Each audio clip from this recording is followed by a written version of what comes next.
Okay, and it seems like people have learned from the mistakes of the early days. And from now on, we only see Chinese wars here on Bedouins. Starting off, day number 7, now for real. Yinghua. In the blue. In the red, we have Mr. Belize. And as we all know, Chinese, the strongest civ here. And now the players know as well. Challenge, get out to only eat vegan while in Hamburg. What do I get if I can achieve that?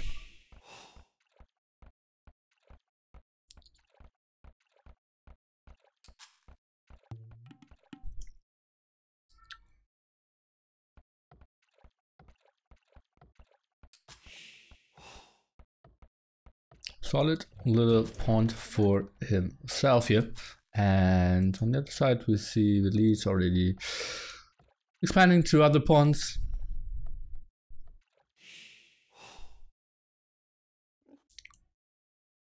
Yeah, well, looks like distance isn't that far here. Like, I would say a bit more than one screen away. Both people can kind of move back from the enemies. Gold and stone in the back here for Yinghua. We see gold in the back, stone not really in the back. We have this one at the front and nothing else behind him. Oh, well, I will take that back.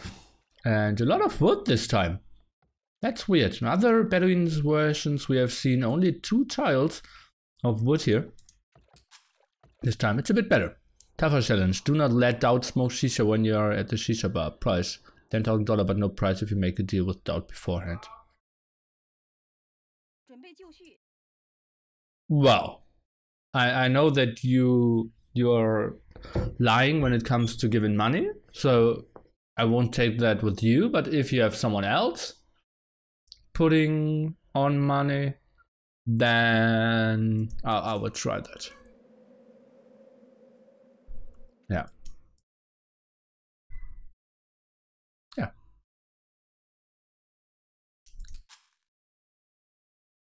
Tactical pause here. Not much happening, obviously. We are in Age of Empires 2, the slowest game. At the start, at least. Well, not really the slowest game. They're way worse, right? I once read of a guy who's playing a civilization game now for several years.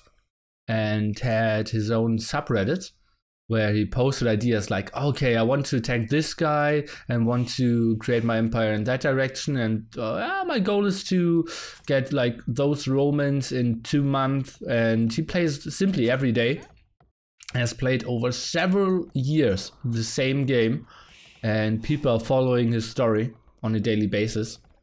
So that's pretty sexy as well, and I'm not even sure if he streams. It's only stories and screenshots, if I remember correctly. Do you think that challenge is possible? Why are we talking about scenarios? Good to hear you speak English again, although practicing my German yesterday was fun too. Glad to game back. Really, what game? I believe it was Civilization. Hi Lord. Chat, where can I view Woobly player ratings? Can't seem to find on Google. Well, Woobly? Just woobly.com. And then you can search for ratings and more we want. Stream ended. People not super excited to play this one, as it seems. I'm not at 100% today. I might go for very early sugar water to push myself. For now, oh, Bedouins. What can you say early on?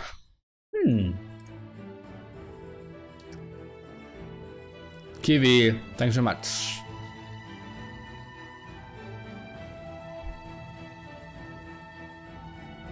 Tja, wrong Wololo. How does it feel to be second?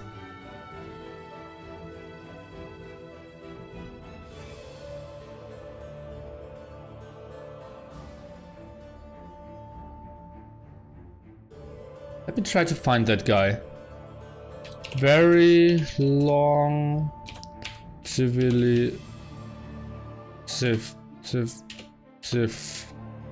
5 game.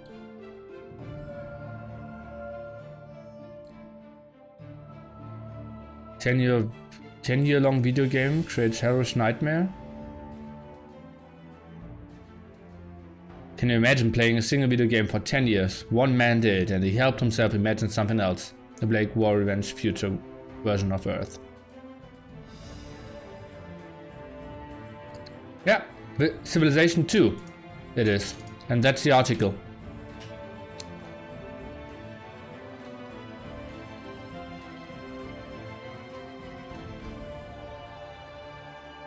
Now in the year 3991. Celts are locked in 1001 Vikings and Americans. How much is this playing time? That's something I want to know.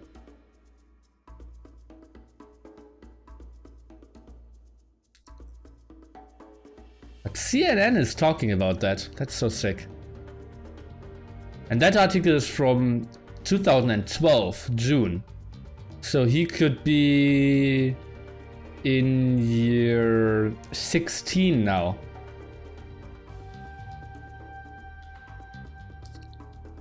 That's just ridiculous, right?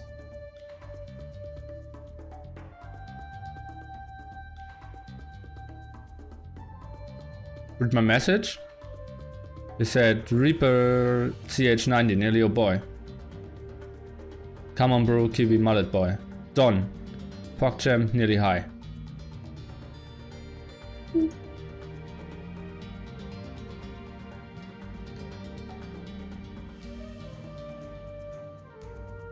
Okay, how can I get to that subreddit?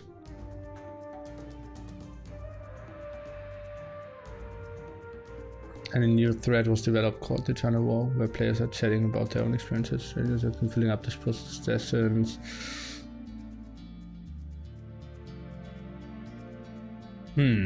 Ah, there is a thread. I've been playing the game for Civilization 2 for almost 10 years. This is the result. And that's 5 years ago.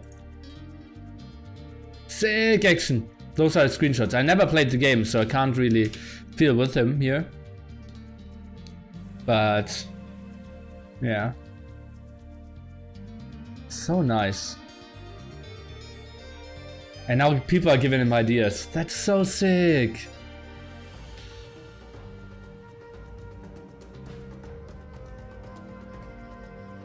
Rogan? Jabba Squawky helping me with $25. Thank you so much. Oh god, I would love to have played this game just to read his article and understand some stuff. Listen to this guy, he's a real life dictator. Oh god, how much I would love to understand what was going on.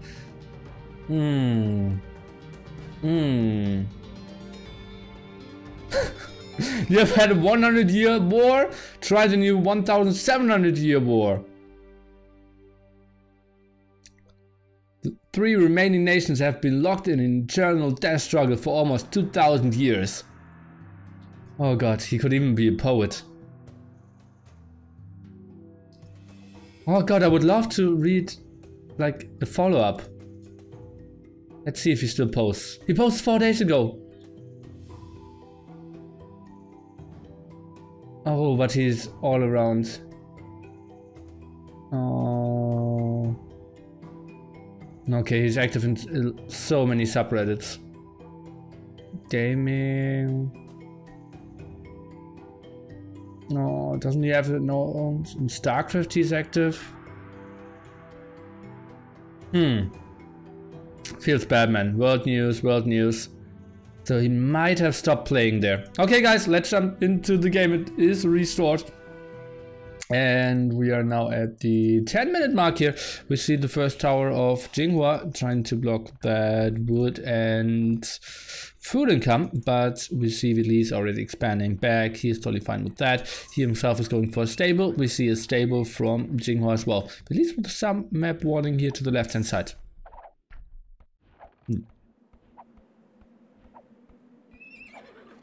Yeah, Football Manager. You can play those for seasons as well. Rogan? Getting a team better is so nice. And I Forster. Thank you so much, mate. I hope you had a beautiful day. A beautiful stream the other day. And, well, we are looking into Paladin's Cup. An 8-player format where one master, today Yinghua, will play against 7 other players. He decides the map and the timing when he wants to play his enemies. Nice alert sound. Rogan. Yeah, half of you.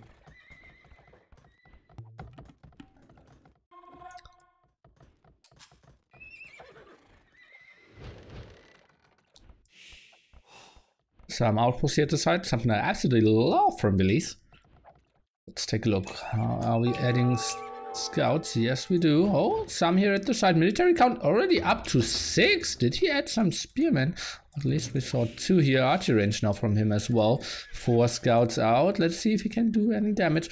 1 spearman around. How do you get the UI shifted to the left like that? And can you do it for the regular game, or squish to the center is fine too? What do you mean, the minimap or that overlay stuff here? The overlay stuff, right? It is an option. If you do, I believe, Control, Shift, and S, then you get into the menu, right? Yeah, and there's an option. You will figure it out. Oh, now attacking the TC, well, probably not the greatest idea ever. That was pretty calm and collected by Yinghua, if we say so. He was maybe microing with his own scouts. Now 1 spearman down will get one of those villagers for sure. Was camping around here. Is he still attacking the villager or not? It's only with 1 single scout. And another spearman around. Release is running. For now, perfect game from him. 3-0.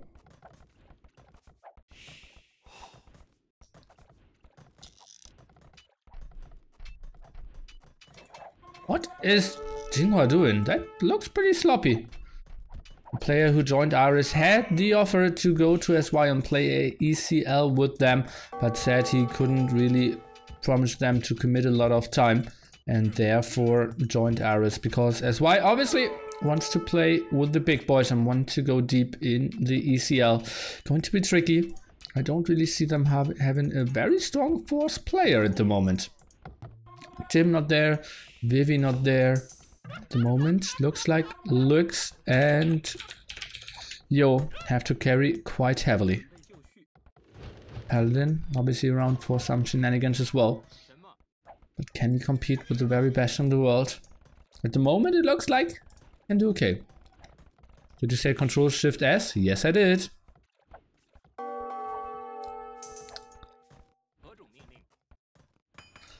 Good to have you around, Rungololo, with your qualified comments. Are you in a team? Yes. I'm playing ECL for NC, the new chapter. But I don't see us competing a lot. We will play the qualifier. And then we'll take the spectator bench, I believe. It's more of a group of friends than a very competitive team. Okay, it's going for the somewhat wall of here. I don't understand that house. Another house over here would have been so much better. Skirm defense against scout raiding, something we don't see too often either.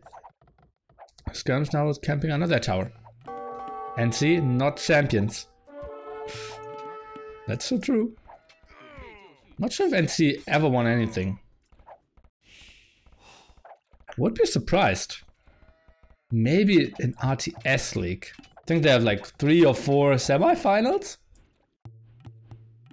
But probably never won it, right? Would be surprised. I will always cheer for NC, but I have to cheer for 5 guys and a goat if they face them. Sorry. That's totally fine for me, Don. Better name sometimes deserves it. Some extra cheer. Oh, Spearman now coming in. Not the greatest micro here with these skirmishers, not focusing them down. Now they are dying. And enough scouts around with +1 defense. So I believe he should win, especially because Release has no upgrades on the scouts.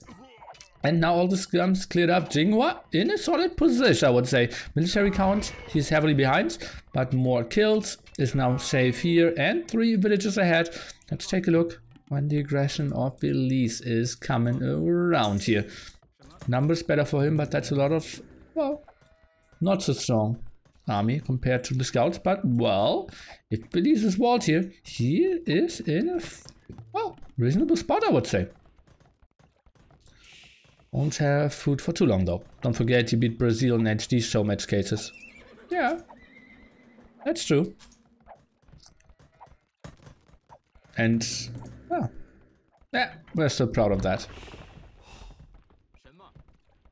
Oh, they wanted in, but they weren't allowed to. Spearman now moving in, and they have a... What? Not a single hit? Ay, ay, ay. Oh, Miguel. 7-1. That was one of the most disturbing days of my life, guys. I never felt so much at the wrong place than that day. Me sitting in Vegas in the German... How's it called? Brauhaus? I think so.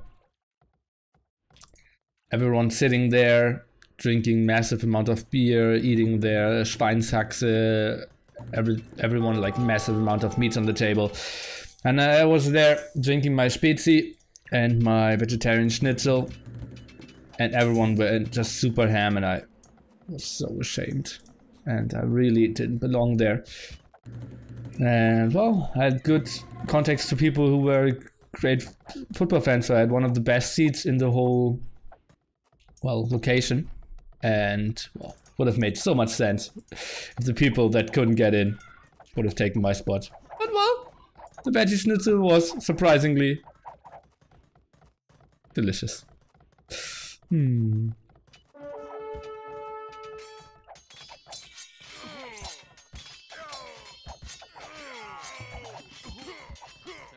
Oh god, there were so many scouts!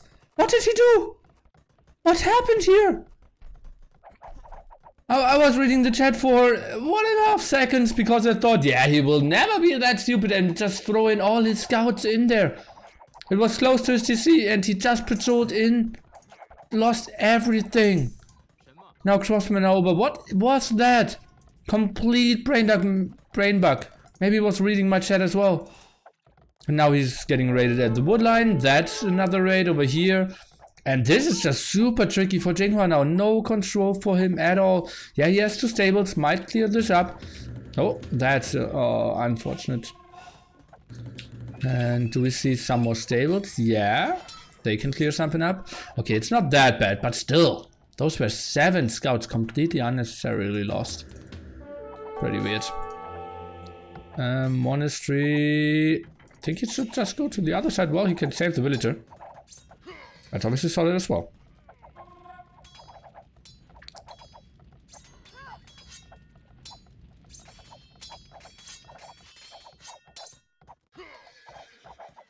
And another round of knights going down to those spearmen. Well, finally those spearmen will probably die under the tower fire here. But, well, no.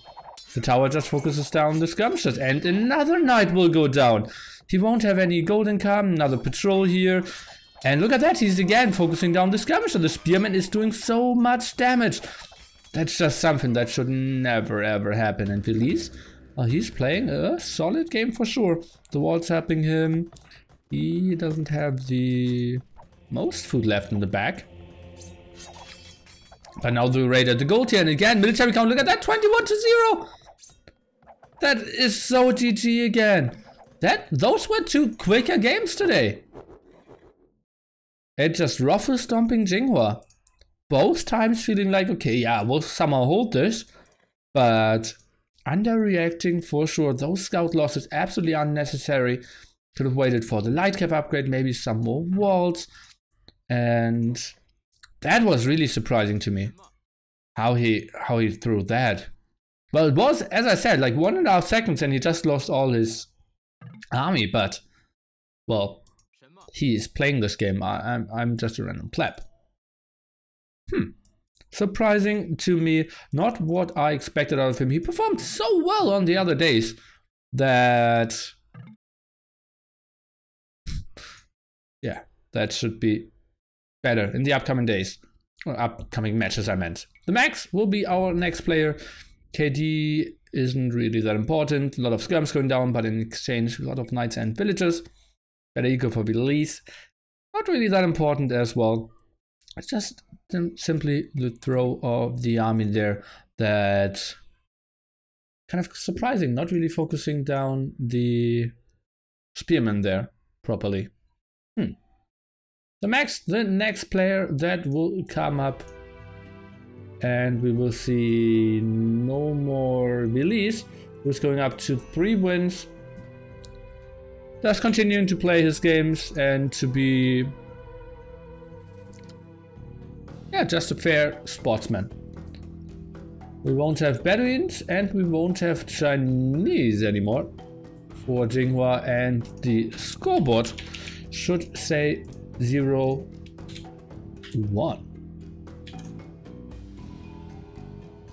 Next one will be the Max. I'm kind of expecting Regicide Fortress against the Max. He didn't show the greatest performances there. Always was vulnerable to some early manual aggressions and lost 2 games already there, I believe.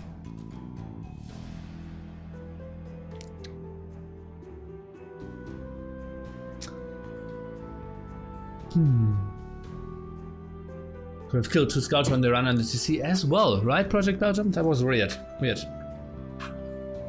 Since when is Love turning back? Thought he quit? He never really quit. He just quit like the very competitive gaming.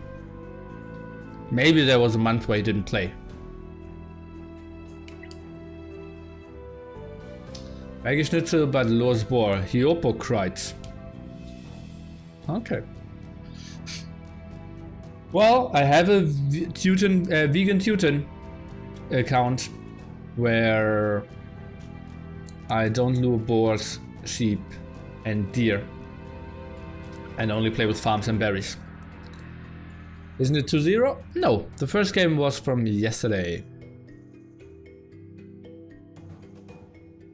I just said Fortress Maya War.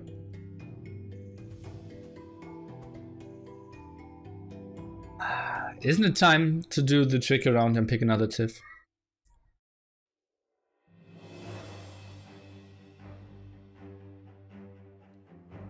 Project Belgium, you're pretty big with words after our last game that I won. Hey you guys, just in, what was the first map and civs? It was Bedouins against Willys and both picked Chinese. Would you eat a bunny if I would kill 2 bunnies if you don't eat the bunny? No.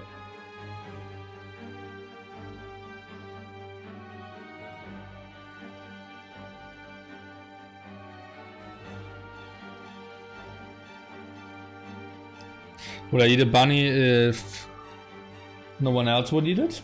Yes.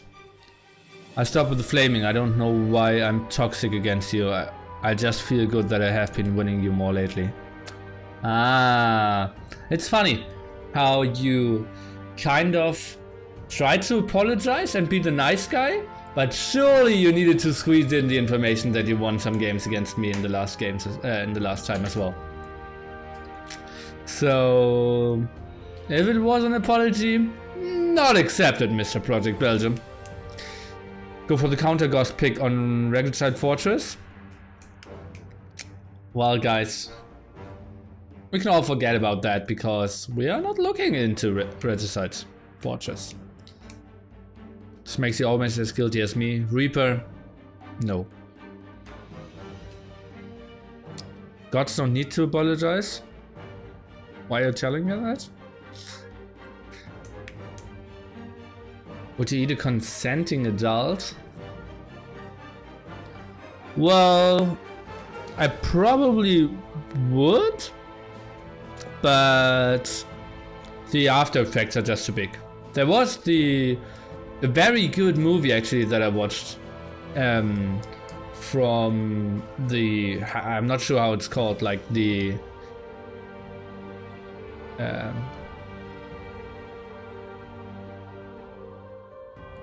I'm super confused. Wait, give me a second. The Cannibal of Rothenburg. was a true story from Germany where two people met each other via the internet, and the one guy said, yeah, I want to eat a person, and are searching for someone who isn't eating, who wants to get eaten. And they signed a contract here. It's my full understanding that I will get eaten, I want to die, and I want that the other guy eats me. And both completely agreed it was fine for both persons, and still the guy who in the end ate was sued for his actions, which is kind of an interesting philosophical dilemma, because like, in my opinion, he probably didn't do anything wrong, but I kind of understand that if you don't charge that, it's easily getting abused. So yeah, sued by whom? Well, not by the one he ate. I'm not sure how it came out. The government, obviously, yeah. It was super interesting, and it was a really good movie as well.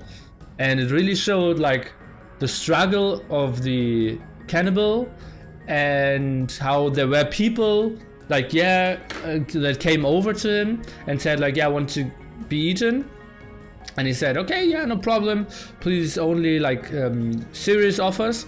And then they started to whine or cry in front of him. And he just said, I said only serious offers, and just threw them out of his house.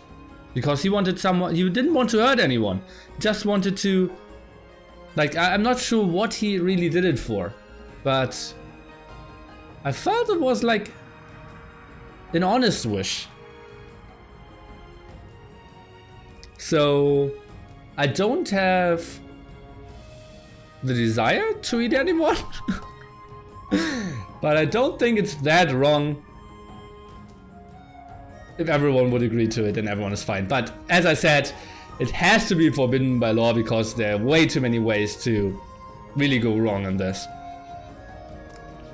And now let's focus on some other philosophical aspects. Do I get the boar at pop 20 or not? Some people say yes. Some people might even say at pop 21. Board number 2 coming in for Mr. Yinghua, who has a dog at the top. We are looking into Coastal. Both players going for melee.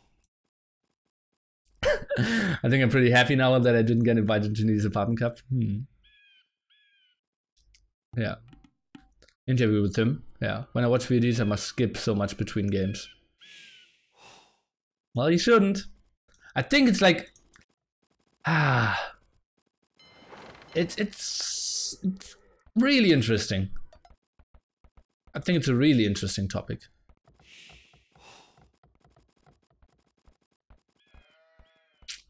Yeah. Yeah.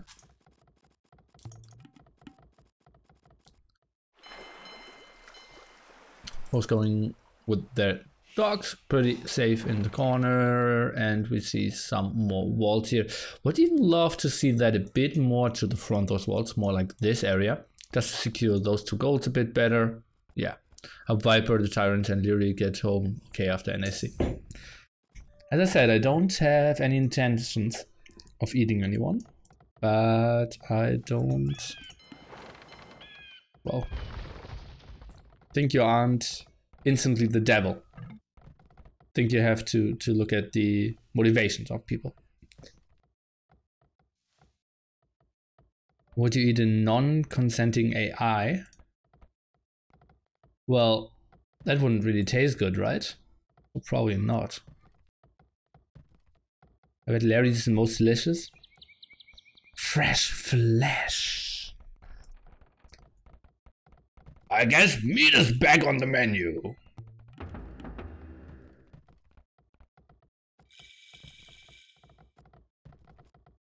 Okay, lots of villagers on wood here. Nothing else. Why is she not on gold? What is the max plan here? Now sending some over. Okay. On the other side we have a stable from Yinghua who scouted very little. Where's his... Well, that's just poor scouting. Scouted those sheep? How can he not be more active on the map here? Okay, he wants to make sure that he's walled. then transition into something else later on. But not pushing deer, not scouting that the enemy is going for any walls. What did he do all that time? He's usually so proud of his high IQ chat.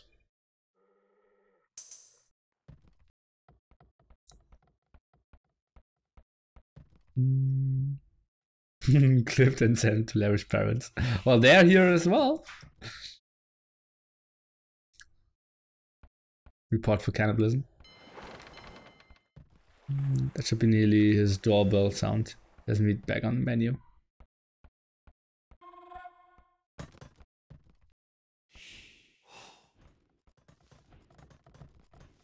I really like that scene. What I don't like is this. Is it 3 tiles? No, it's 2 tiles away. Mining camp, right? Yeah, 2 tiles away. Obviously, it's ugly with all those hills. How you try to avoid that is you build it over the mining camp or over the gold, go 1 tile away, and then a 2nd tile away, so that it's 1 tile in between. Oh, that looks like double kill. No! Oh, but he will get cleared up for sure. +2 on a hill. So let's say it's 3 tiles. Ah. Okay, scouts around now. They will get a villager for themselves. I think they should go for the villager first. Not the scout, because now the villager can wall himself. That's a mistake. Oh god, but the Max screwed up the walls as well. You need to go for the wolf first here, so that he cannot save himself.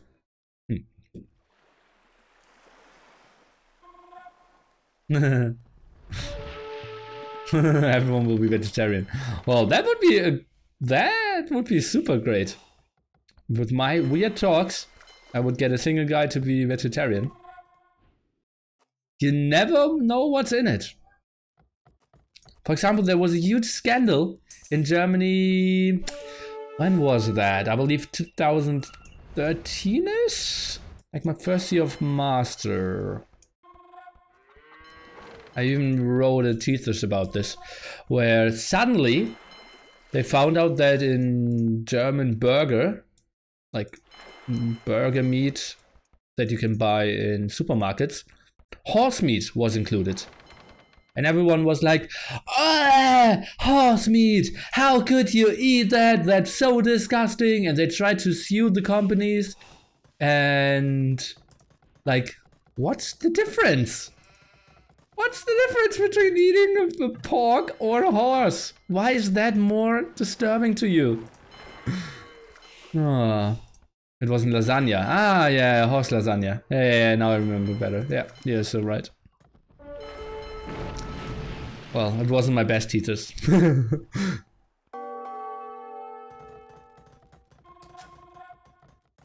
Yinghua, just way later.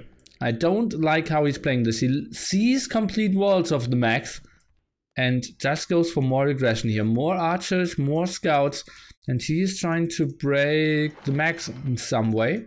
Well, there's still only palisade here, but that's so easy to wall behind that as well. And I love how peaceful they're both fishing at that right-hand side.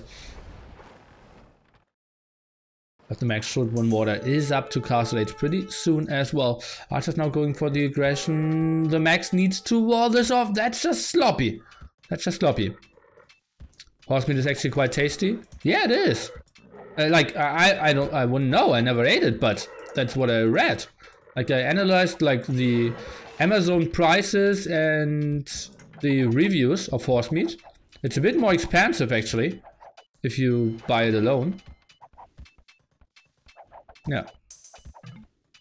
IKEA uses meat in their horse in their meatballs as well. Only makes sense, right? Why wouldn't you?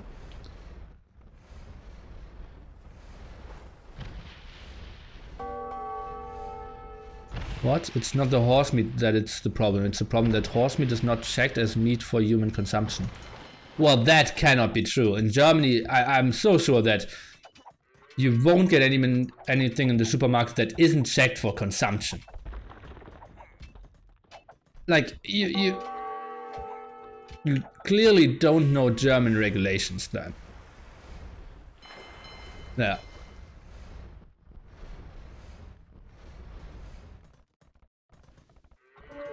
So, yeah. That's going to be probably one of my best VODs ever.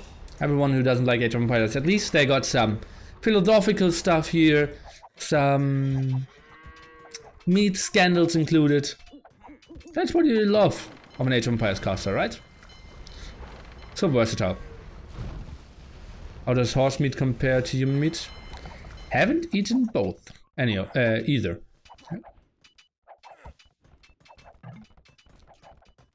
Yeah, horse meat is checked for consumption. Yeah, absolutely. I'm so sure.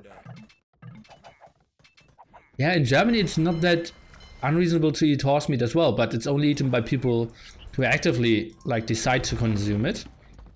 This one was weird because people felt like, oh, I'm just eating my normal, like, cheap lasagna, and then suddenly, oh, I don't know what it,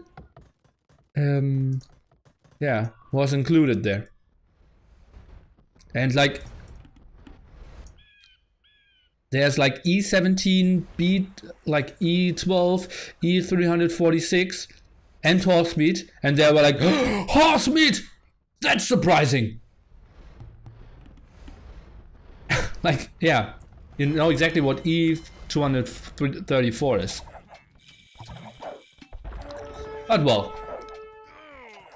human things. And at the moment we are looking into unreasonable aggression of Yinghua into Wards of the Max, who's now 3 villages ahead, has 3 TCs running pretty soon, has 9 fishing ship to 2, is doing such a good job of building extra docks here, now up to, I believe, 3 docks overall, full water control for him, sneaking around with another villager. This looks just pretty good. I believe Yinghua, he needs to make something happen pretty quickly. And she realizes that and is going for the Siege Workshop.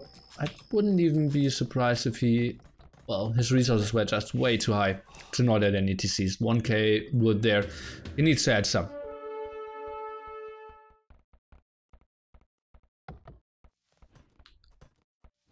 Most of the people crying are girls who ride horses and then blame others for eating horses meat while they eat steak themselves. Yeah, that's just...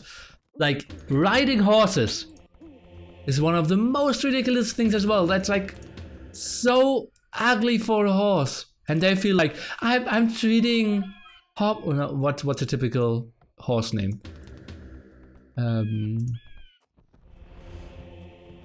What's a typical Charlie?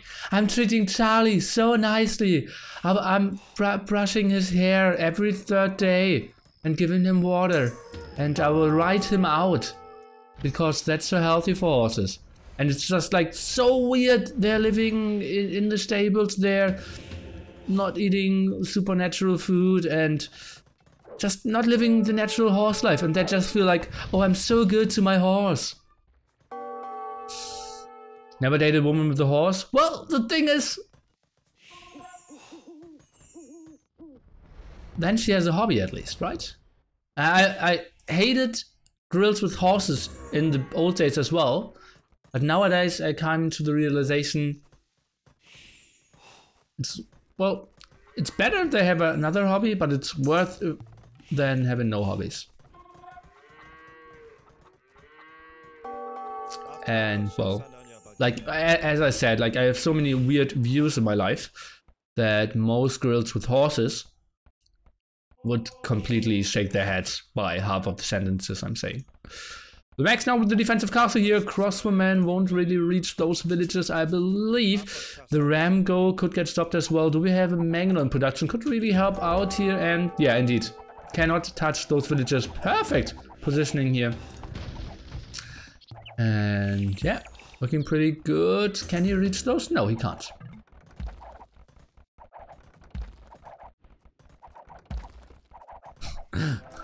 I shouldn't be picky because 30 isn't far away. Now going for Sanctity, we see some elephant action, and Yinghua just shut down. Villager difference 20, fishing ship difference 10. The Max in just a beautiful position. He is playing this Yeah, like a strategic masterpiece. Walling off, controlling water, booming back, not taking any damage at all. Look at that, 7 losses only for him. And some scorpions to defend. Stonewalls here at the side, realizing, okay, probably will attack the left-hand side. Let's put a mangonel here, get some shots off. Already preparing the scorpion and the monks. Yeah.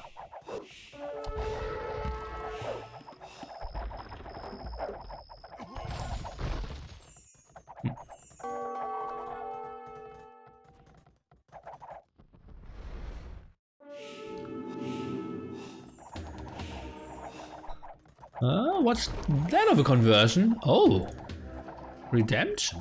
Okay. 10 karambits. I'd hate to see more. No defensive castle over here. Then he's super safe there as well. Can expand towards that side. Could add more farms.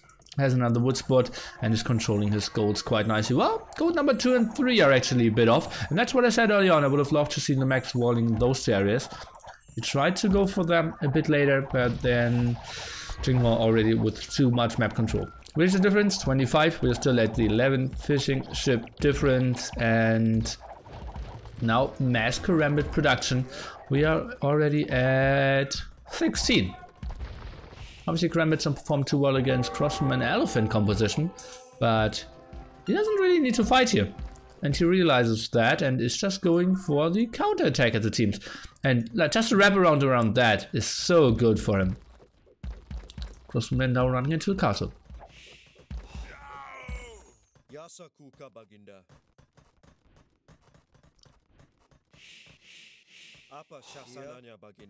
So an attack for him as well. Can we see some quick words of Yinghua? Actually, I don't see too many villagers dying here. It's all just way too clumped up. Can you get a quick war up here? I don't think so. It was bad horse meat. Well, but it was bad chicken. I think the outrage wouldn't have been that big, right? I think I will Google that again.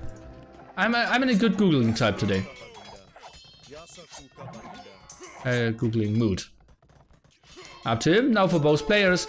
But the difference still at 25, and now the karambit spam into the eco. Some crossman and a nice welcoming party here. Blocking more incoming rates. And as I said, like, the eco was pretty clumped up. KD now pretty even. Those rams shut down. Now getting back onto the other gold spot. Thing is, full karambit tech already opened for the max. On the other side we have... what is that? Gillnet! Oh, love the upgrade. Increasing the efficiency of the fishing ship as well. And what is the tech switch now? Another castle over here would be nice. Controlling that area, probably will take those villagers and build one here. And then he has full control over all his gold. Oh, and gets those elephants. That's something Yinghua, yeah, he should delete those. Now we are starting with fish traps.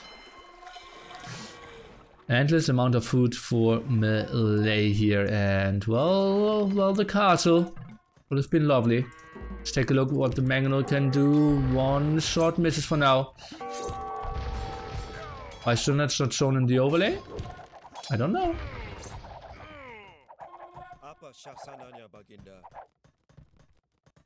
Maybe to show you the difference of a good and a great caster. A good caster clicks at the dock exactly at the time where Gillnet should be researched. Mediocre caster doesn't even know what a dock is.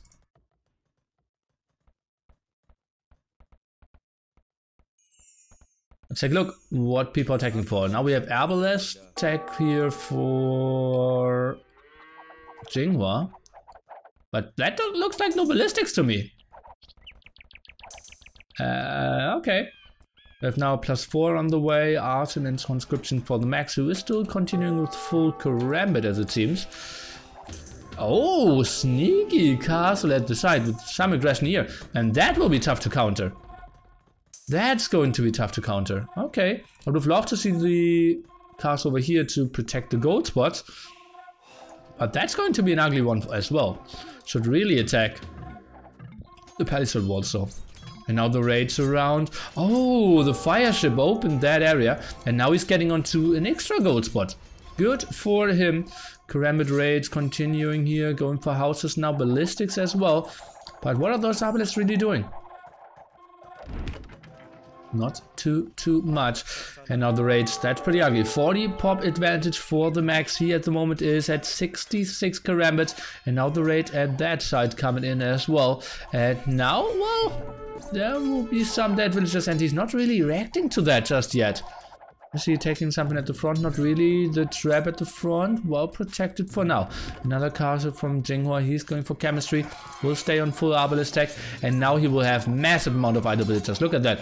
118 working here. On the other side, like 45-ish. Oh, make that 35-ish.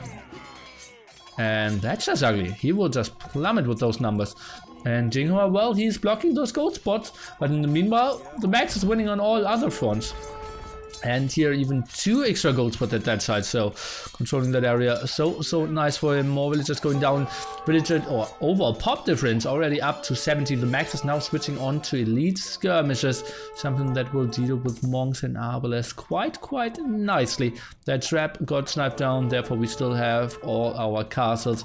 2 traps rolling forward now though, trying to protect those. More Karambits everywhere. Fletching for the max, he is going for the full skirm tech. I believe he will lose that castle.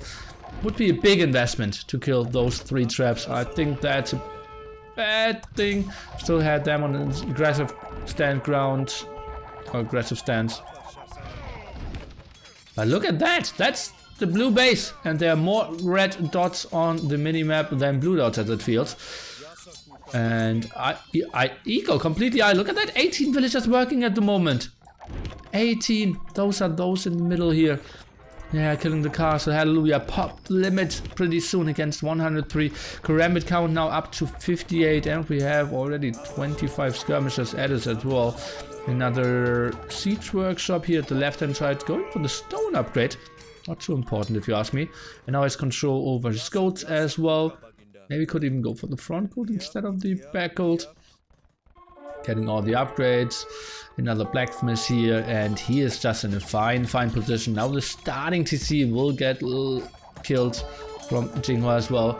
Doing an okay job with his arbalist and the defense, but simply having no map control. Look at how the max is spreading around, having buildings everywhere at the left hand side, at the right hand side. Still somewhat untouched main base from him as well. And just streaming in at all sides. Skirm's now so efficient. The max even selling some food. Now Skirm's just getting stronger and stronger. Some Karambits again running into the death though.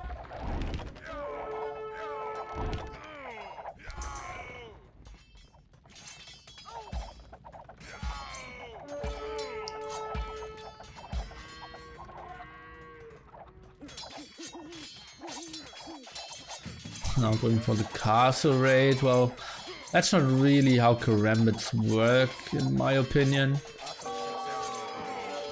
Oh, but monks aren't great against Karambits either. Now pulling some off to kill the monks. Let's take a look. Arbalest still around, but now the rams are joining. All the monks dying, no Arbalest around. Needed to be at home here, but just so tricky. You need to fight in bigger numbers, and the Karambits can just stream in, and as someone in the chat just said, the losses for Karambits not the highest. On the other side we have normal Karambits, only +1 defense, so the switch for Yinghua not really an option either. Population 170 to 90 now. Still full control from the max, and he just keeps on raiding over and over again. Now control of that center area. Whereas Yinghua is still getting gold, that would surprise me quite a bit. We have no gold income here, none here, and his TCs, well, 2 villagers on gold at the moment. Ah, tricky spot. We see more skirmish production, more at the top to raid. Bad waypoints over here, pretty far away as well. KD, solid from Yinghua, but that's how Karambits work, right? Now going for the wraparound in the patrol. Oh god, that was such a bad patrol! Oh no, and trying to go back. This has to be the GG moment, and indeed. Oh golly. How did that work? How did they get in there? Oh. Ooh la la, ooh la la. Oh, what a yeah. What an example of how this game went. And Yinghua with the third loss of the day, but only 2-0 for now in his master day. Yeah, bad scouting and then trying to go into aggression against the walls.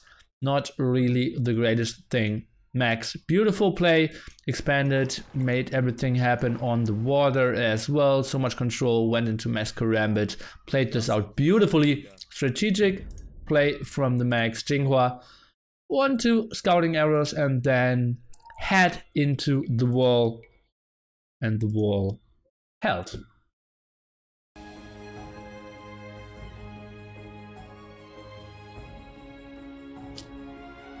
So no more the Max, no more Coastal, and no more Melee. And the Max is going up to win number 8. Pretty damn important for him. He could still tie Nikov as well. If Nikov loses both his games against Yinghua and Yo, and the Max wins tomorrow against Mr. Yo, they are both at 9 as well. So that could get tricky. But Nikov only needs 2 more, 1 of 2 wins. Yeah. Next player will be Lux. Okay. Hope you all having a wonderful day, guys. This year is gonna be full of late GGs. Yeah, we've seen a lot of late GGs.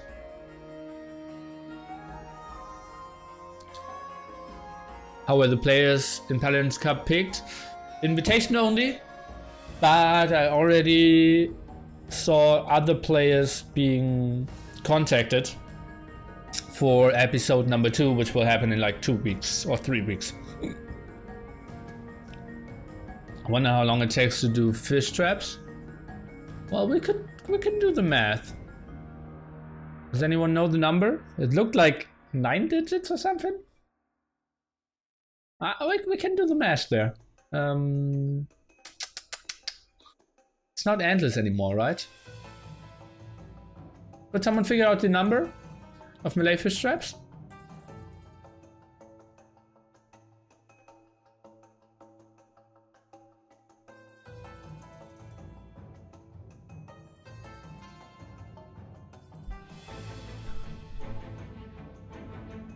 I think the number is a sign for it being endless.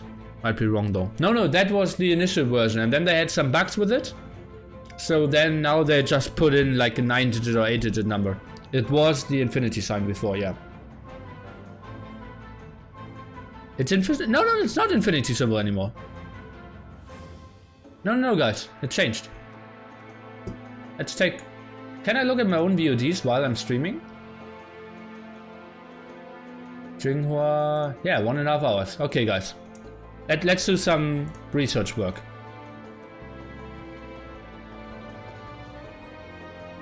Nilliception.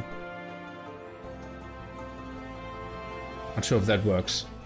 Okay, when did we have fish traps? We already had fish traps here.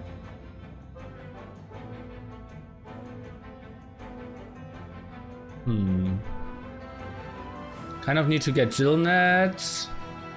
Ah, why not does Jill nets not show in the research tab?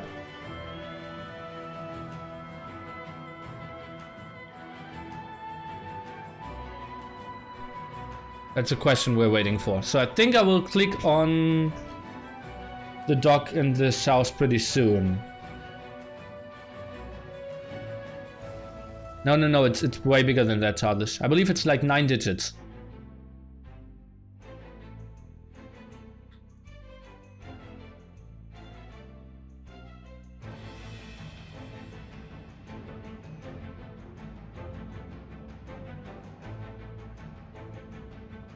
When did I click on that?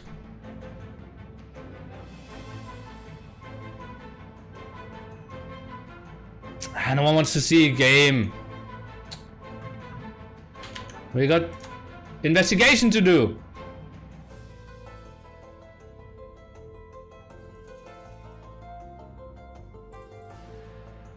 Okay, now I'm going south. Click the dock nearly.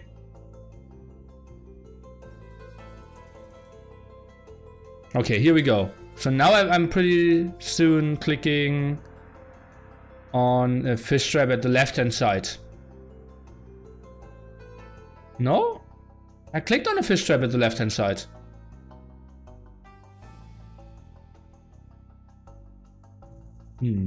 So it's... Okay, that sounds like a reasonable number, Tarsus. Okay, so we will work with that number. And now... Fish trap, let's just assume no walking distance, right? So gathering rates... Age of Empires 2.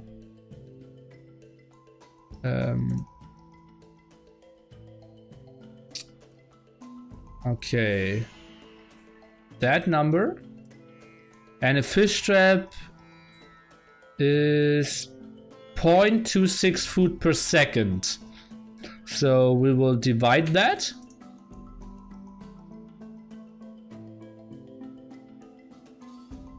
Right, let's go Google.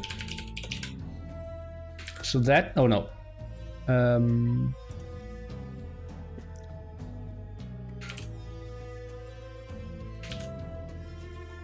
Divide.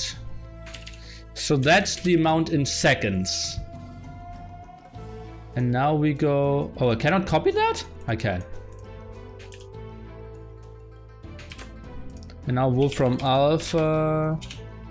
We will put that in seconds. And then he will convert that into something that we can think of. So 660 years. Like real life years. If we play it on slow speed, right? Because fast speed, normal speed is like 1.5 times. So let's divide that. We want to have normal speed, right? So that's like 1.5.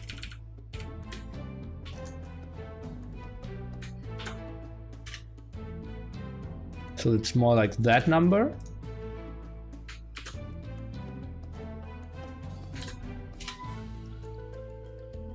So 440 real years, guys. That's roughly 16 generations. So if you start a fish trap now, your grand children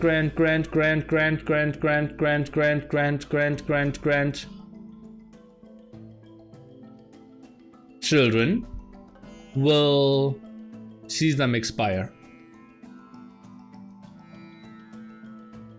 That probably runs faster. Yeah. Okay. Investigation complete.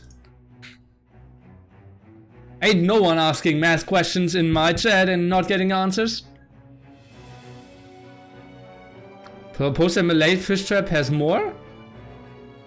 Don't tell me we had the wrong numbers.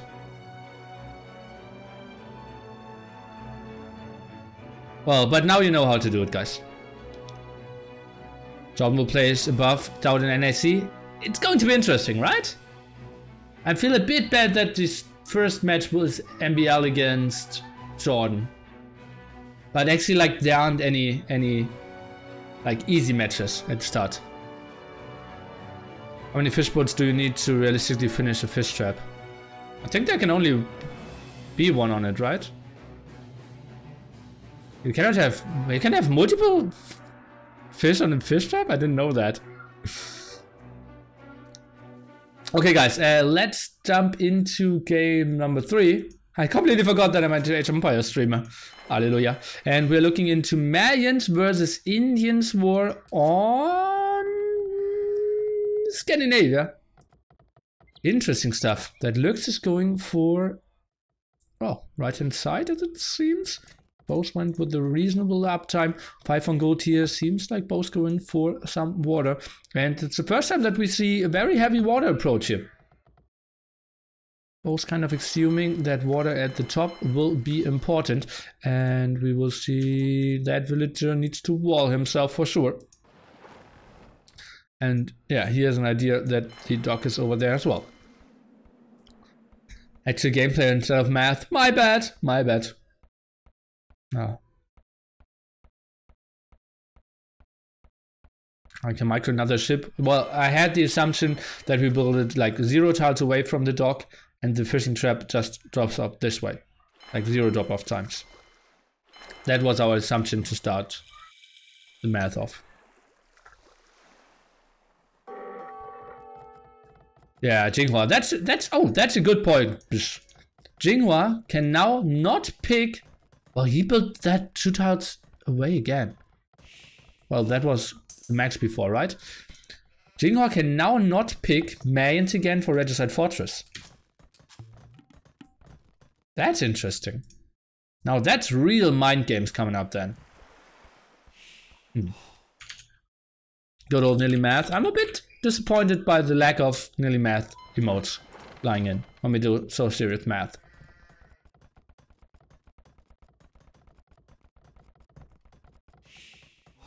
Now the full wall off here, I'm gonna love that. And the first engagement here. Oh, and a dock at the other side as well. So people are going for a lot of water control this time. You never want to take that fight with an eagle. You always lose against a feudal scout. But you cannot really run. That's too much on gold as well. Look at that. Hallelujah. 2, 4, 6, 8 on gold for 3 dock fire galley production. Then you won't have enough wood. And as we can see, it's already floating some gold here for sure. Are you commenting the game match or are you playing sometimes also?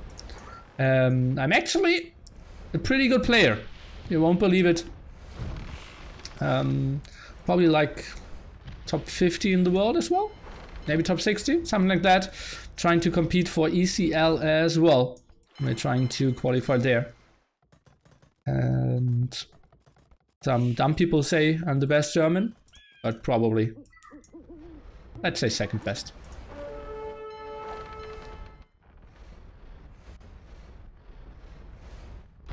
I asked him if Locheng had another name and he said clearly I wasn't in the AOC community, but turns out it was right, it's Yinghua. Oh, that's Yinghua for sure. But coming over here and spreading mempate is not appreciated. Oh, nice demo hits now. Let's take a look into another one. And that's a full hit. Good job here. But nice micro back with the low HP fire galley. Now sending in 1 fire galley over and over again. Look at that. Already 75 HP lost before he got the first hit off. And the fishing ship survives here as well. Really German superhero? Well, not the hero you deserve. Of course, you deserve so much better, guys.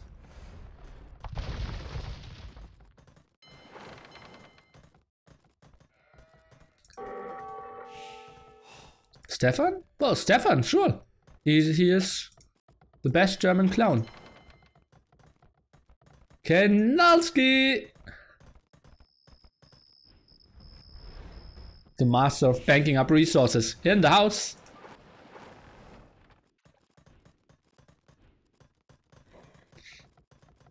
Okay, so looks 4 villagers behind, but going for all the water control, always killing those fire galleys. Let's take a look. Oh, he could maybe snipe 1 or 2 here as well.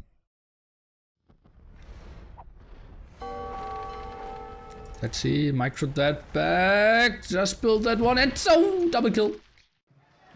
And just free fishing boom over here. Lurks is playing the same style the Max played, and Yinghua is playing the same again. Look at that, aggression into worlds. That's not how Age of Empires works, my friend. I'm really surprised. And Yinghua, he saw those walls, right? And he's at 50 food again, into walls. I'm extremely disappointed by his play. Not like what he's doing macro-wise, micro-wise. It's simply decision making. He sees walls, he sees the enemy going for water. He cannot make this happen if he wants to go forward. Then you have to pull for villagers, try to get that tower up, go for the aggression, go into the gold spot. Yeah.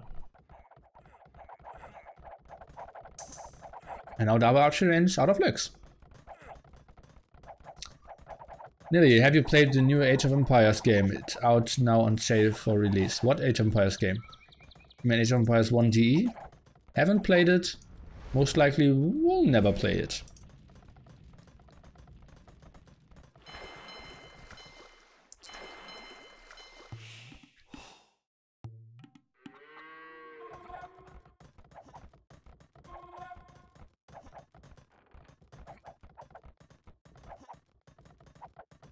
House of Skirms, +1 attack, +1 defense flying in as well. As we know, Gate's not the best armor there. But Skirms, well, they will get some kills now. With the houses and while running, I think committing wouldn't be the worst option here. Buying himself some more time, and once he has like 5-6 Skirms out, he will hold this so easily. Now up to 5, goes for Botkin arrow, goes for Elite Skirmisher, and he is fine. Yinghua needs to retreat, only having 300 food. I'm honestly, like, also the Mayans picked. As pointed out by Bush, nice observation there. You will later have to play Regicide Fortress, and you won't have Mayans. I don't mind not having Mayans. But if you want to go for a tricky civilization and outsmart your enemy, you shouldn't give them the tell that you aren't able to pick Mayans anymore. So that's where I see the problem.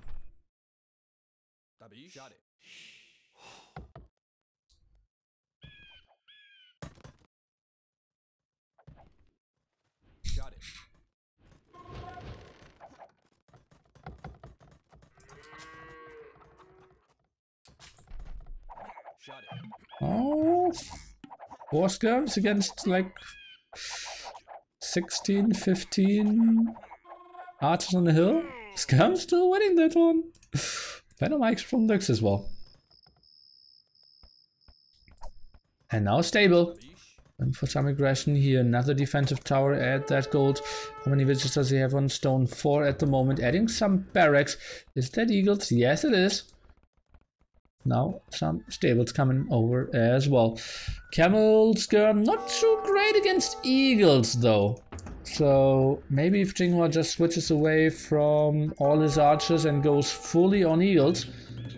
But no, he stays on archers as well. Defensive towers, absolutely lovely. And super safe on, yeah, at his front gold here. Water control still on the side of Lux, even got the fire galley out here. And that's just a very similar play. Different map, different player, different civs, but just feels like getting the water control, walling off Yinghua, again, head into the wall. Let's see, Eagles is still a pretty good unit against what Lux is going for, and he does not have knights to build them, so Longsword Man not really the greatest option as well. I think I wouldn't mind giving Longsword Man +1 attack against Eagles, simply to make them a better counter. That's just a very fresh idea of mine. I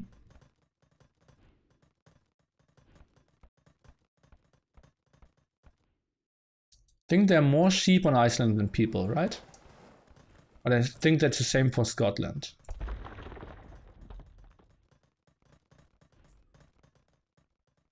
They do have an attack bonus against eagles, don't they? Oh, I didn't know that.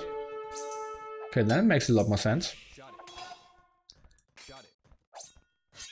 Camel's now doing some damage against the eagle warriors. Didn't really expect those, it seems. As I said, simply go for big army and you're fine. As eagles now going for crossbowmen, does not really have the eco to go for Botkin arrow as well. 1 TC for him. In the meanwhile, Indian eco just rolling. 4 more villagers, 7 more fish. Now continues with his aggression. Oh, looks even collecting a relic. That's quite early on. Okay. I feel Yinghua in a good spot here. I searched it up and it's the new release game of Age of Empires Definitive Edition, which is released. Yeah, I know that game and I won't play it. I never played Age of Empires 1 competitively, so I wouldn't really hold any chance against the other guys. And I'm pretty happy that I never had to cast any of that as well. And Microsoft didn't go for the full promo there. I will most certainly play Age of Empires 2 Definitive Edition though. So, yeah, excited for that. But there are, like, Tato played it some. I know Viper played it some, but no one really continued to play that. If you are fluent in Vietnamese, there's a huge community over there, and still, like, they're even showing it on public television. Like 90% of all the competitive scene for Age of Empires 1, including DE, is from Vietnam. So that could be your place if you want to find any good streams. I watched some deathmatch tournament, 3v3 deathmatch tournament of AoE 1 DE, and those guys were really fast. I was extremely surprised how high the level looked. I think the one streamer I saw could have been faster than the Viper. Longsword men have +6 attack with his eagle. Okay, thanks for that, guys. Okay, well, that makes a lot of sense then. Oh, bit out of position the Mangonel here. Skirms doing minimal damage. And the camels, well, they aren't the greatest thing. And that's a fight I believe Yinghua is winning. Lurks needs to retreat here. Camel Skirmisher, not the competition you want to have against all eagles. Look at that, Crossman now doing the damage from behind as well. Patrol, not the greatest one. I think he should really focus down the skirm with his eagles and try to click down the camels with his Crossman. But, well, yeah, just some more eagles and he will be fine. Shouldn't really send in 2 on their own though. Ah, +4, okay. Also now +4, not +6. +4 on AOC, +6 in Bolo Kingdoms. Okay, that makes a lot of sense. Yeah, yeah. Don't get into that scenario often, but good to know.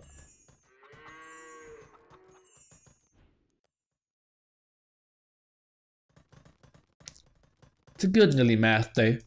Lots of numbers. Oh, that's a long post. Bonuses versus Eagle Warriors, all plumed archers. Okay, that's just the stats from Longsword Man. And Röche checked the wrong stats. Hallelujah. Roach. Where are the leftover relics? I see one over here. And that's kind of it. And we only have 2 relics picked up yet. Am I missing something on the minimap? Oh, we have one over here. And one, oh, okay, well that will be a tricky one.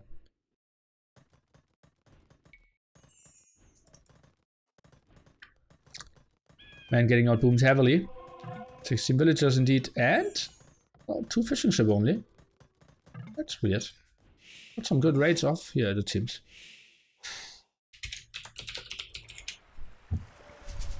Oh, and aggressive cars at the good spot. Ay, how can Yinghua fight this off? Now he's trying to move in, but that's not going to happen. Way too many, like 2 Mangonels on a hill, camels around, skirms as well. Those villagers will easily die, but that's not too important. Tower needed to be more towards the front as well. And, well, that castle will go up. He still has 2 defensive gold. Let's see, did Yinghua scout that one? Yes, he did. And at the side, well, nothing here. Now moving in, I think that's just a blind waste of those camels, of those eagles. I mean, fighting against the hill there, he will never deny that castle, now losing all his eagles. Skirmish is completely, yeah, free to kill all those crossbowmen now.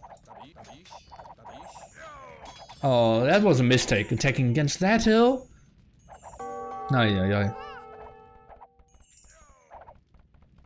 It's so cool to watch you commenting the game. About the game, I think Microsoft are listening to their fans because they have millions of fans, I guess. It's an interesting game, the AoE series. Yes, they do. I'm not sure if you know that, but we had some meetings with Microsoft last Gamescom. in August 2017 and talked to them, and they are willing to listen more and more to the community and really interested to have some cooperations, and even mentioned me on their Twitter when I did my last 44-hour stream. Reposted 3 of my tweets, or retweeted me 3 times. So they're looking more into cooperation there. And as you should have noticed, there's a $60,000 tournament coming up from Microsoft as well, just around the corner. Qualification will start next Monday. The ECL, Escape Champions League.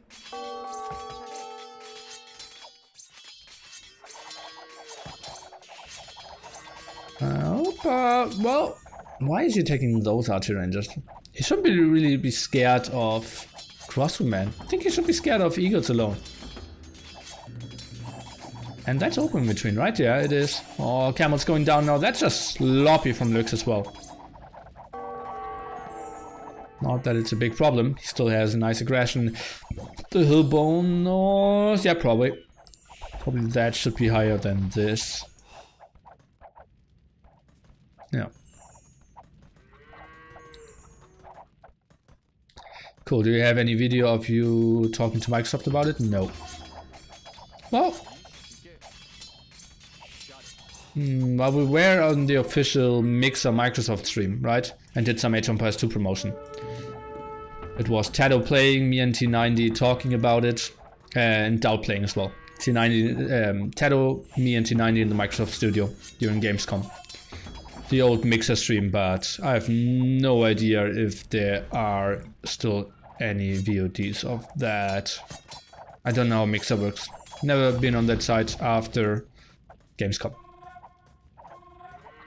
Why do Indians have Santa Claus monks? Well, I don't have a good answer. Sorry. Heavy Camels, +4 defense on the way for Lux. Let's take a look at his resources. Well, Imperial Camels super far away. Some more stables from him. Archer Rangers not really in production. Elite Eagle Warriors here. Oh, let's see how they will perform. And, well, he's just simply ignoring that tower here at the front.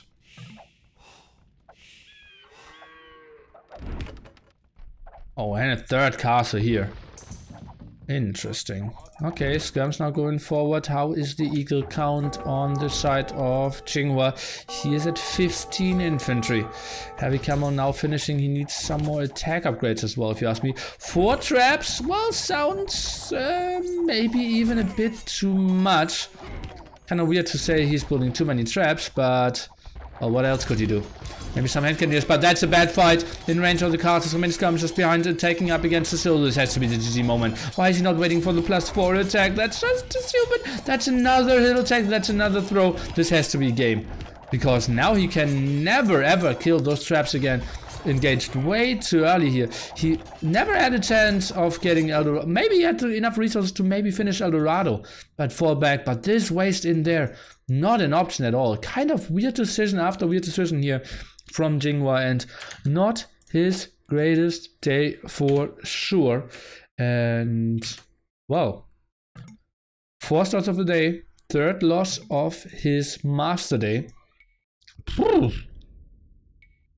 Didn't expect that of Yinghua after he performed so well in the early days when he wasn't a master and taking wins from big names. Federico from Lux, and well, I felt the game was over anyways, even if he took good engagements here, but he didn't give himself a good shot of getting into a comeback.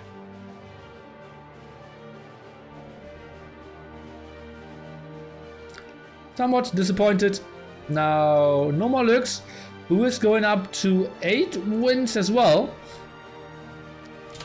Good stuff for him. Now Nikov is kind of under pressure to win as well. Next player will be Mr. Yo. We won't have Mayans for Yinghua, and we won't have any more Scandinavia. Next player is Mr. Yo, who only has 4 wins, but will have 7 additional games tomorrow to play. So he is in a very good spot to maybe overtake even Nikov. Let's see, win today could be a very good start for him. And he only needed 5 wins out of 7 for tomorrow.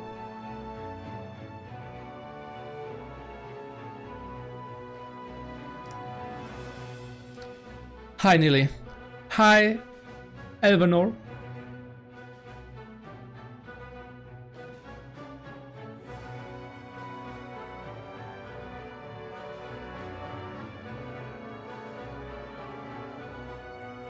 Okay, let's eat some more.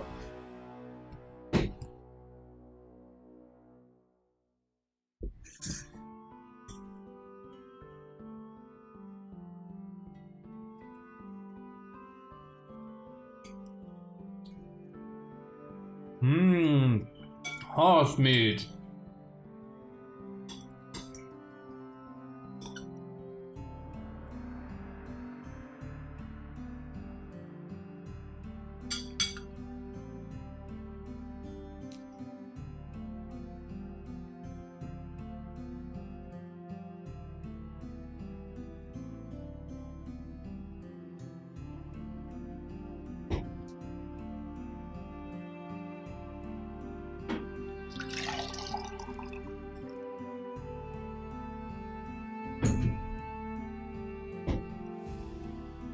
The rich guy, Yo!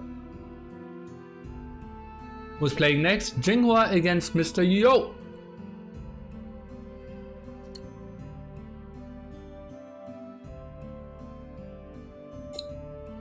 I didn't realize that you answered the question. At the start I thought you just wanted to say hi. Weird nearly is weird. Guys, tonight I woke up after 2 hours of sleep. And had a new tournament idea. I instantly messaged people and thought like, how can we make this happen? How does that work? And they told me, God, dude, it won't happen for some months, and I know. Write it all down. We can talk about it. And I will do that. And yeah. Pretty weird, nerdy minds of mine. But I would love if we get that to happen. I think there should be a mini tournament for 100% micro. I think I will do some mini micro tournament during NAC. I have some like micro scenarios and let them play against each other. Tell us more? Sure, can do. So the great idea is to have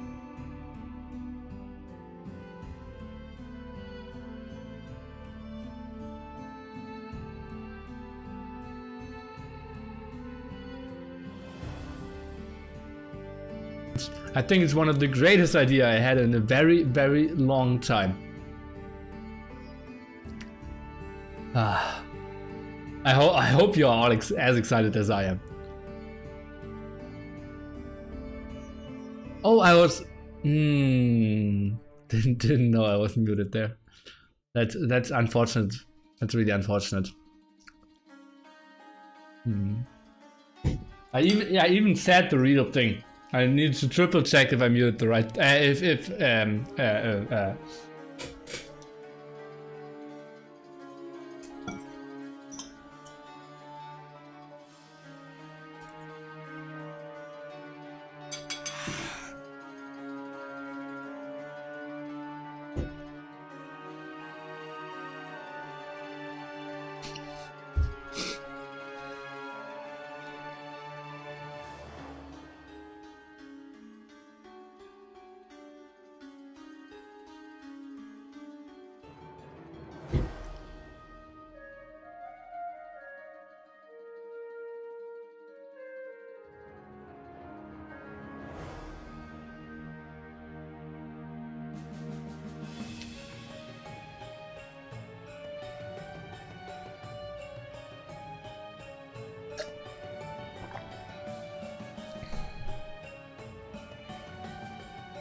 Guys, it will be tough for you to ever guess it.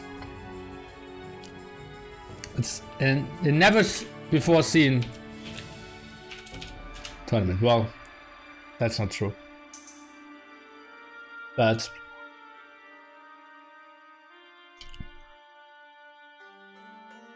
what can I say that could make you excited without any ever making you guess it?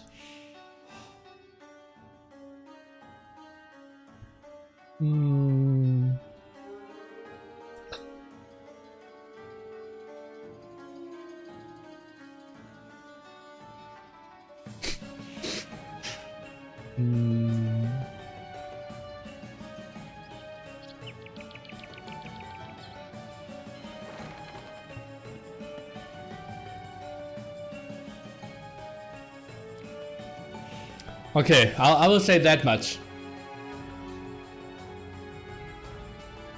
People will have to watch it even if they don't like to.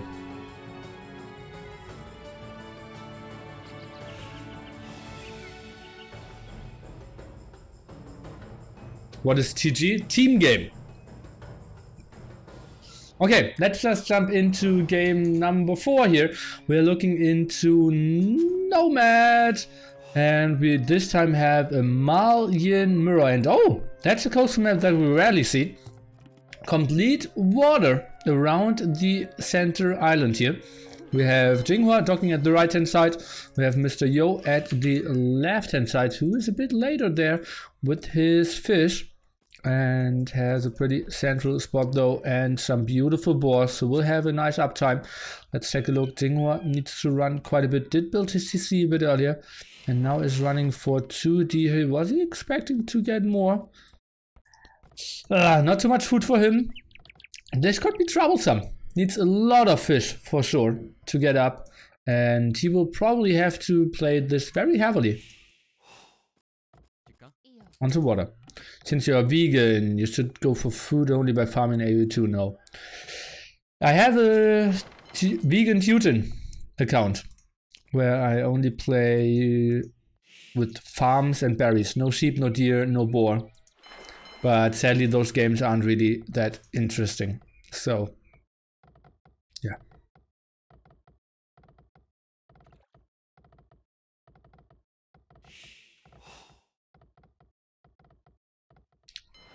Going to be all visible tournament. Played on Game Ranger. Feels good, man. Actually, I will recast some of those all visible games from the old days. Oh, I way too long since I did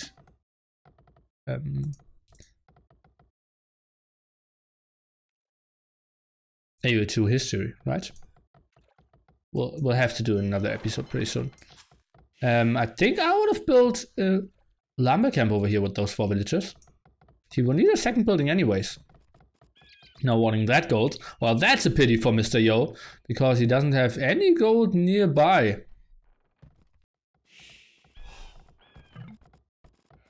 Who's now up? On the other side, we are looking at 300 food. Now trying to get that mill running. Tough spot here. Really debating us with ideas, so chat will guess ideas and the use of those ideas, and we can call it his own. That's how you do it when your girlfriend says like, oh, let's go eat somewhere. And you like, God, I know whatever I suggest, it will be horrible. And she will say, no, I don't like this, I don't like that. So you just say, yeah, I know exactly the place we can go to. And she's like, what? What is it? And the place you always wanted to go to. And it's so good, you will love it. And she's like, oh, tell me. And you will say like, yeah, you will never guess it. And she's like, oh, now I'm getting really excited. And you're like, you will never guess it anyways. And she was like, oh. And you say, okay, you have one try. And she's like, I always wanted to go to the new Thai place. And you like, that's exactly what I had in mind. And she's like, Oh, Neely, you know exactly what I want. Neely dates IQ 10 girls, it seems.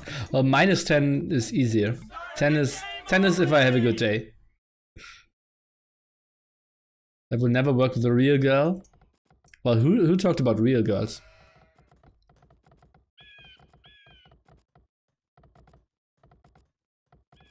Texas, why does a man have to choose a restaurant? Why? Right? The girl can just cook at home. Why do you go eat outside? Need to date stupid girls confirms. Ay. Guys. If you don't like my dating advice, you can go back to Jordan and see how successful he is.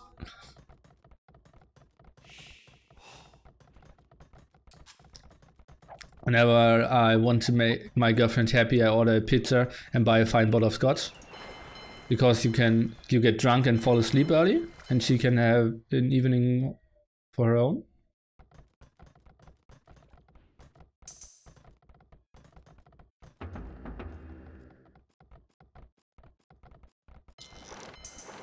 I think Nilly even needs dating tips from Jordan. Maybe Doubt should teach both of you until you have some Spanish input. No. Tricky tower shouldn't really go up. How did Yo? Well, Yo went for Town Watch and is seeing that now. Goes for some fire galleys, and I will start to cast this game if you want to. We are looking into 3 dogs from Yo. They're going quite ham on that side. Let's see, can he get the tower? No, he cannot. A bit late and even focused down instantly on that one low HP villager. Has some more wars here. I could cast Locker. Oh. If you have her contact?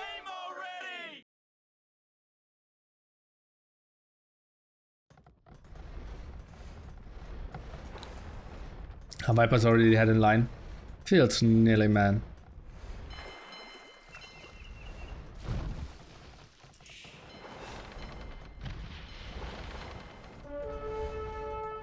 If you date Locker, I show her the slip. So what? And she will say, yeah, Neely, you understand women so well. How was I so late? Oh, sneaky archer ranges. Interesting, well that could be nice. Should probably wait for fletching though. Do we see blacksmith anywhere? Not really yet. And some more villages in stone.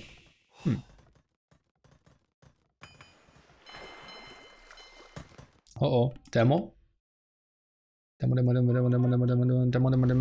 Nice! Oh, what a big hit. What a big demo hit here. Whew. Blacksmith now finished, going for fletching here. And those archers will come out. Let's take a look. What does he see? He sees the gold and is now going in for the attack. The walls at the side probably, well, they shouldn't really finish. But, oh, don't tell me. This would be the worst thing. But he squeezes through. This is just so good for him. He should just keep one archer here. The rest should move forward. He shouldn't lose any time. Really doesn't want to get walled out here. And it seems like Yo won't be able to do that. And is staying active here. This is a good spot for Yinghua to harass quite a bit. And we aren't on stone. Only now Yo is sending villagers on stone. So the defense there with the towers not really existent. +1 defense, something you don't really need just yet. Yo with another annoying fire galley, he will take full water control. So that's pretty nice for him for sure. And I don't really know why Yinghua completely gave up on that. He had 2 dogs, was so reliant on that. Maybe felt okay, I will just transition into... What is that tower? Okay.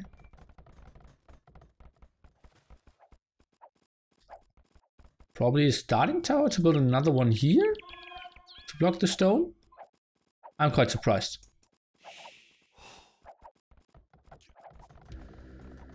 Well, this has to be the starting tower of a tower rush, right?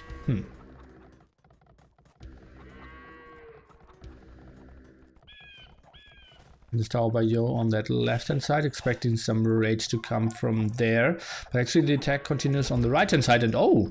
Now that's a tougher tower. Let's take a look what Yo, he sees that, now building the defensive tower himself. Are those archers going to come in time? Not really. Defensive archer range from Yo here. And I believe both towers will go up, and then the archers can potentially place themselves under here. Tower over at the left hand side was cancelled by Yo, so he has enough stone for sure. And now that tower not even covering the first one. Tricky spot. Archers are around, and I think they can just run under here. That should be a tough one for Mr. Yo. I think he cannot really fight this. Uh-oh, tricky spot. And that's +1/+1 archers. Only now fletching for Mr. Yo. Needs to focus down those archers. Distance is already close. I believe Yinghua is in a good spot. There isn't any army. Military count 16-5. And that's including some ship on the wall as well. That tower, I'm not sure. Well, he will probably go up, but only under heavy losses. Now pushed away from the stone. How much stone do we have left? 29. So that's now it. Where's he getting wood? Next tower over here.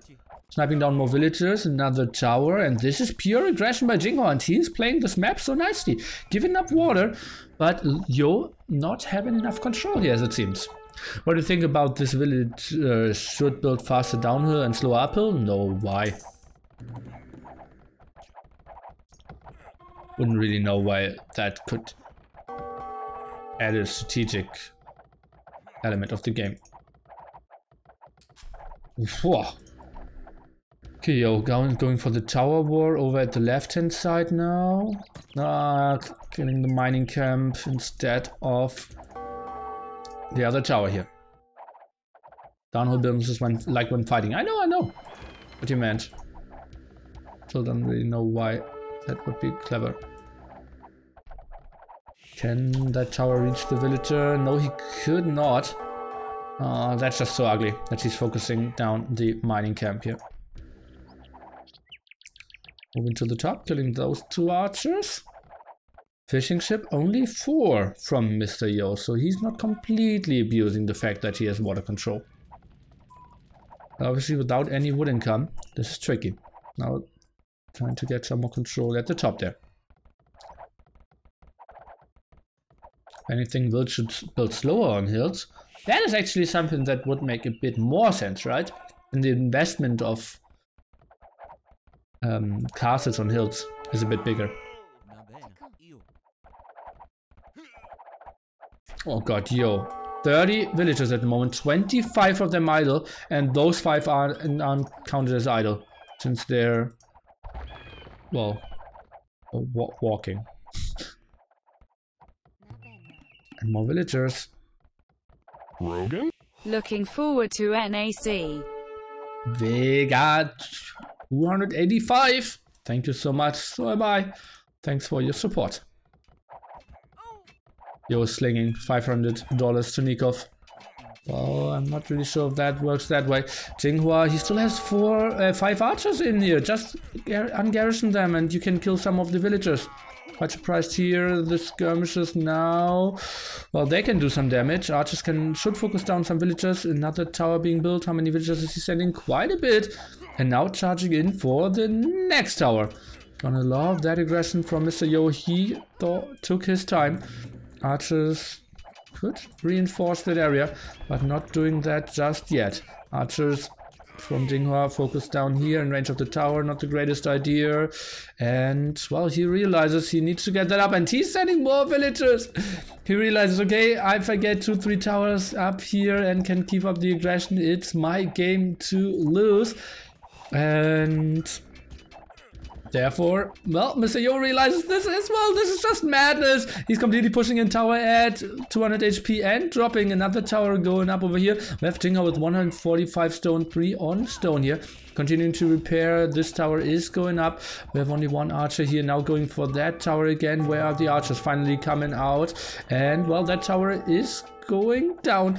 At the moment, Yo with 30 less villager. Fishing ship count is at 0. Nice job here in the meanwhile by Yinghua. So Yo will have heavy losses, but is kind of fighting this okay-ish, I would say. We're just going down over here, now buying some more stone. Wants to get more towers up, needs to focus down those skirmishes if you ask me as well. Now down to 23 villagers all of a sudden. More coming to the front. How many villagers do we have on stone? Not that many. Can build another tower. What is this madness?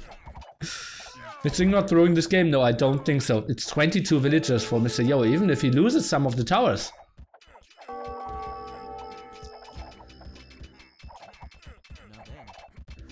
Well, he should have just walled some of his towers in, and it would have been so much better for him. I don't like that tower too much. I think over here, now they're not covering each other, and Yo's just going for the next one. Maybe he just builds another one here. Yeah, that's good. Those archers aren't super efficient, and Yo's just going for the GG. Sees, okay, it's tower after tower. I'm not really building villagers at the moment. Don't have fish. 18 villagers down here, and well, he went for a ballsy play, and Yinghua taking the win that very few expected. But that's Nomad for you. Didn't have a good map, lost water completely, but then went for the nice rounds. The tricky, sneaky archer ranges, got that off, and Yo, maybe too much on water. 3 dogs on Nomad? Well, and you're completely open and not on stone? Questionable. Oh, achievement. Kelly, I don't know if that's good or bad. Was just massive amount of villagers, and lots of them died as well. Yeah, big problem was Yo not having any gold, any wood income there.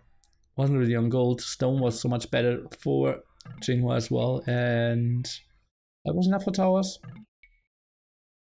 Wow, I didn't know that those times were so close. Yo apparently not with the most crisp Dark Age, although he had 4 boars there. Interesting. So, no more Mr. Yo, no more Nomad, and no more Malians. Seems like civilizations with M are pretty strong.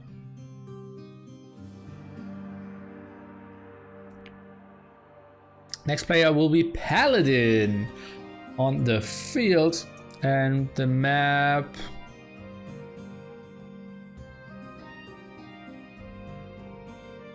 We don't know. We don't know the map. It has to be registered Fortress, Islands, or Arabia. He still has ACM and Nikov left over as well. Nikov lost some Islands games. Lost yesterday against Lux, for example. So maybe they want to keep that left for him.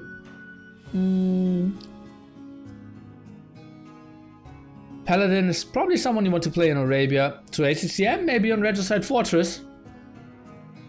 Let's see about the mind games there. Not having Mayans.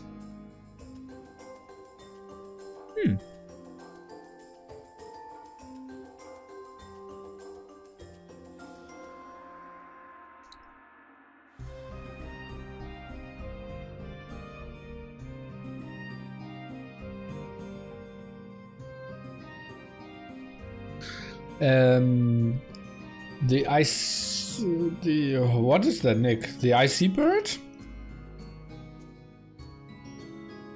The ice bird.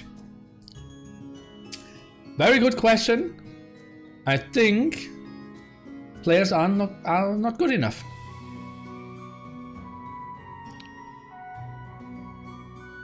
I think that is the optimal play to split them off, but they don't do it yet. I think if the game improves, players are getting better, they will start doing that. But not for now. Are you calling Viper and Co a noob? I don't call them noobs. I say I say that they are not playing optimal at the moment. Yeah. Soundtrack is the Age of Empires 1 DE soundtrack. It's hard to estimate how many archers you need exactly to one-shot. That's easy math. Like easy math. There are no attack of archers against villagers. Attack bonus, there's nothing hidden. Villagers have directly 2 defense. An archer does with fletching 5 without 4. So that's like easy to calculate. Same with skirmishers. Well, that's like you only need to sit down and do the math once. And then you know how many you need to one-shot. You sometimes see player, like, if they're barely underkill, like Galley Wars, and you one shot and get like 100 damage against the Galley that has 120. You see splitting them off and giving half a volley onto that one, a hurt one, and half a volley on another one. Whom did launching this win? Mr. Yo. You have to think fast. Yeah, but I think no one is sitting down with the paper and the pen and is doing that math. And I think if they took this game more seriously, they should. By the way, great Nomad casting few days back.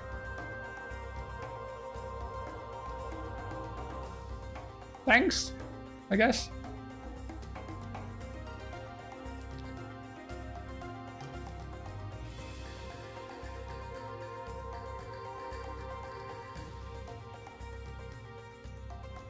I've actually seen Viper micro single artists deny a castle. We test them on single votes so they stop working. Yeah. Yeah, but that's something different. Only taking my credit. Ah, okay, that makes so much more sense.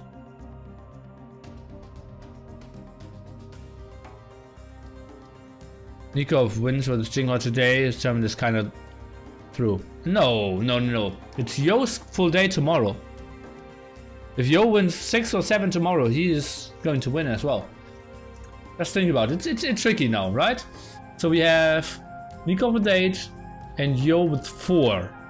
So Yo needs 6 win to tie if Nikov wins today, 7 to go through, 5 to take second.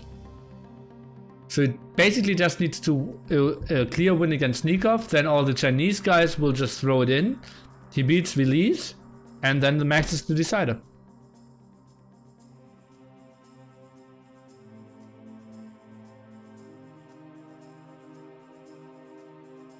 Yo could win 7-0. Well, that's the good thing about being last, right? Did you update Yinghua's score?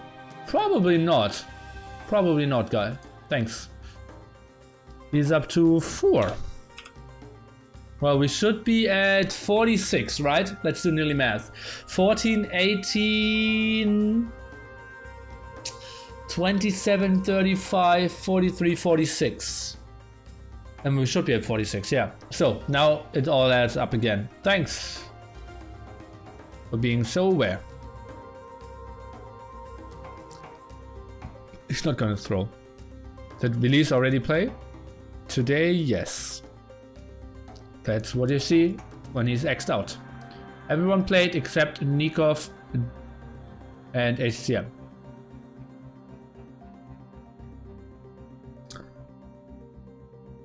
You think Chinese will play probably against you? Or did they let you? Properly, you mean? I think they will. Well, that's what we see tomorrow. That's a bit of the fear of some people when they saw that format. That the motivation isn't that high on the last day. Except for the master.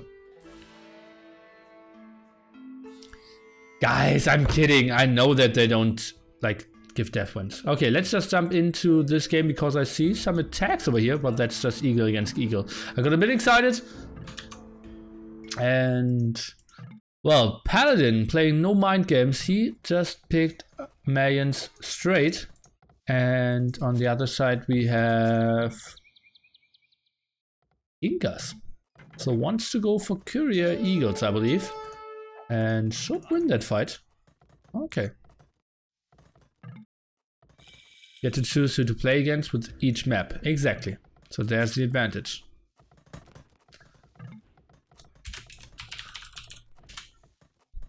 Yeah, entree. Some walls over here. Trying to make that all a bit more controlled for him, but honestly that's not the most important resources for him. 2 golds here at the side. And well, Paladin can go for some aggression. I don't really see the greatest option here for Yinghua to defend that. If we see some castmates, Plumed Archer, Mangonel aggression? What are you doing if you're Incas? How much damage do elite plumes do versus fully upgraded Inca eagles? Not that much. I would say 2.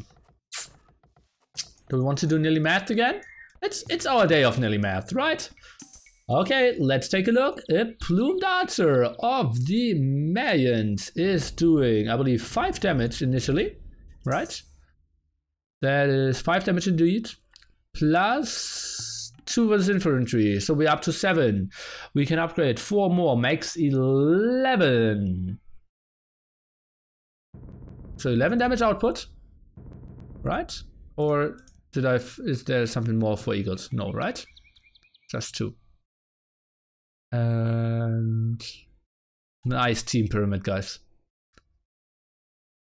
Yeah, so let's go with 11 damage. And on the other side, we have the Incas playing with the elite eagle warriors, having a defense of 4. Plus 4 makes 8. And we have couriers giving us plus 2 even. So that adds up to 10 defense. Maybe they only do 1 shot. Maybe they only do 1 damage. Chemistry. Yeah, that's why I said plus 4.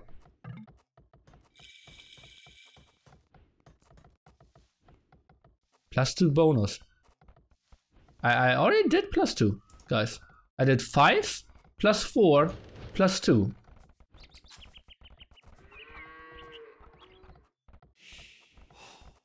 But where was I wrong?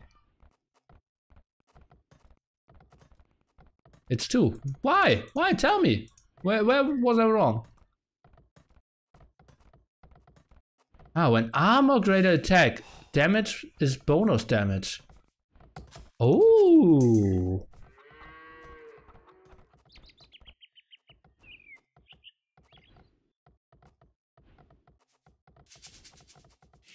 Nine damage minus 10 armor is 0. Well, okay. Plus 2 bonus is 2 damage. Ah. Today I learned. Sweet stuff. Today is a good day, guys.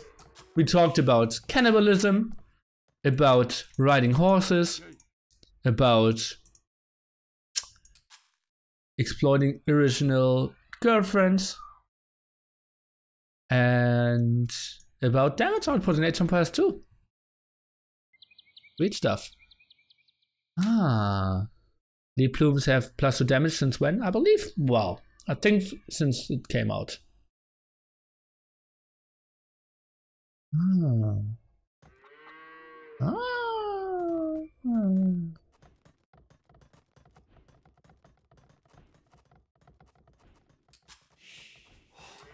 I will get banned before Glocken? Don't think so.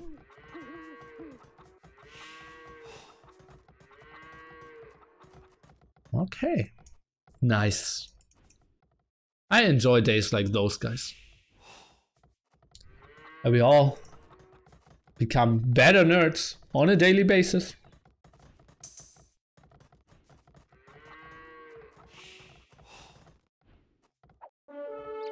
Okay, so if couriers went down to only 1 plus 1 plus 1, right? Then Plume still would only do 2 damage. Yes. Yes. Okay. Okay. Ah.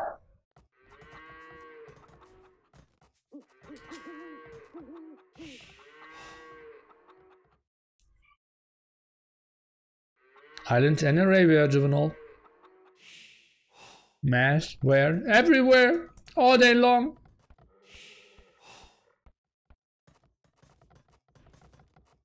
At the moment, well, we saw 1 kill against the Eagle there, and yeah. Guys, should I maybe do my own podcast and talk about non-Age of Empires things? No? Okay, Flo, then I don't. Thanks for answering though.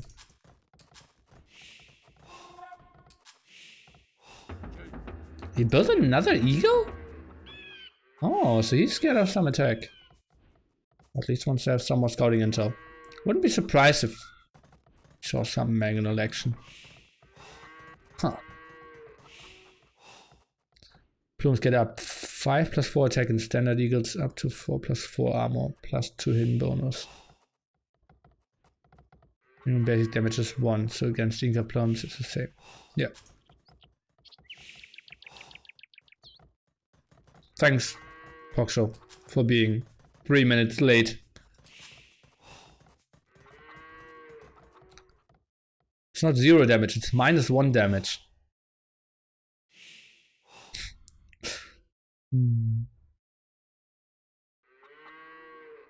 Can't do 0 regular damage, Jesus.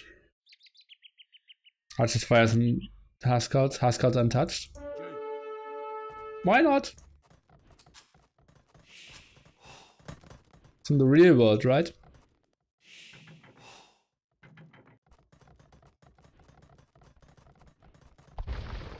Yeah, minus 1 damage would mean they gain HP when you hit.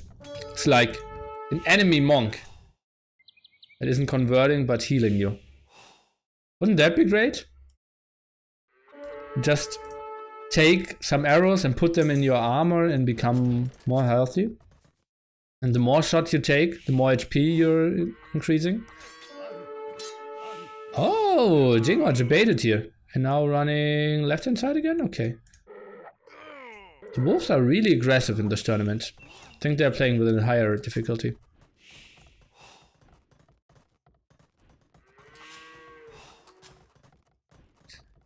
Okay, Drakon, since you ignored Dodageka, by accident I will read out what he said, so you know what he said. At Drakons, you do 0 regular damage, but sum of regular damage and bonus is at least 1. After that he said, so archers has 0 regular damage, 0 bonus damage makes 1 in total. I hope you're listening. At I am Drakon, ignore me cause I'm right. 11.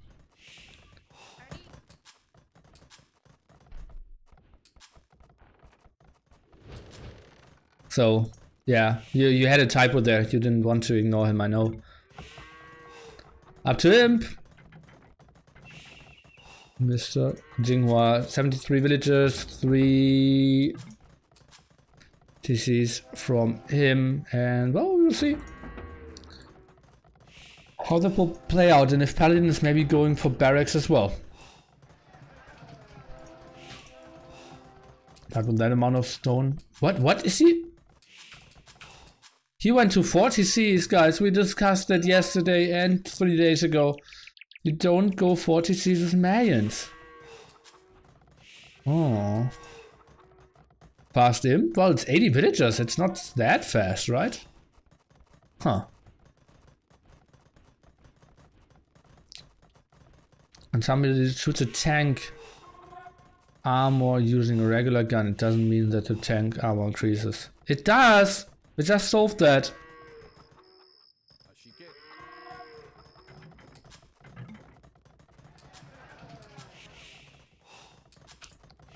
Okay, so where is he building his castle? Maybe over here? Is he trying to play the long game here? I don't even know. He has 3 relics, so that's pretty sexy for him. One is in the base of Yinghua. Does Paladin know about that one? Yes, he does. Monk is already approaching. So will be 4 against 1 relics.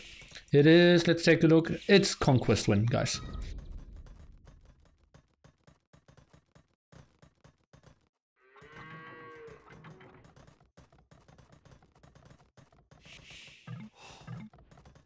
Oh, Glocken made a new account.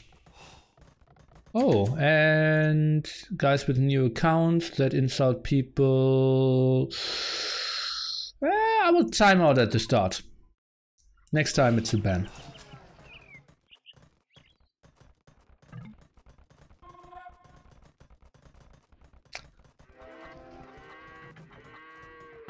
Okay, now going Mass Eagle, somewhat what we expected, right?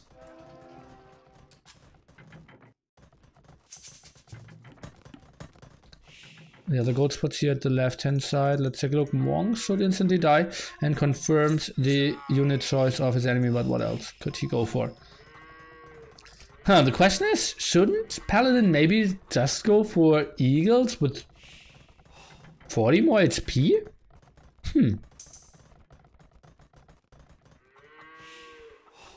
I think just Eagle War should be so much better for the Mayans as well, right? Huh.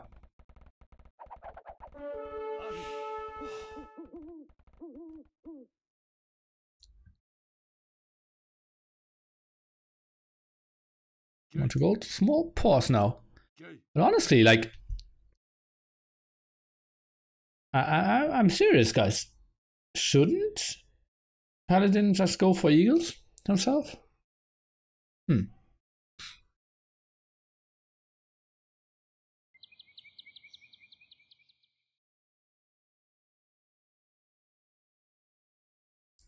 Eagles have slingers. Ah, exactly. I forgot about that. Yeah, I thought about that earlier. And yeah, that's the truth. So we kind of have to stay on plumes here, right? Huh. So basically one upgrade changes from 4, no. 8, 1, from 3 damage to 2 damage. Huh. Imo should make scorpions and halps. No, that's a super bad composition. Okay, Kappa flew in. Good luck. Yuku! Using your Twitch Prime. Thank you so much, mate. Curious is so busted. Slingers greater Huskarls. Seems like it, yeah. More pause.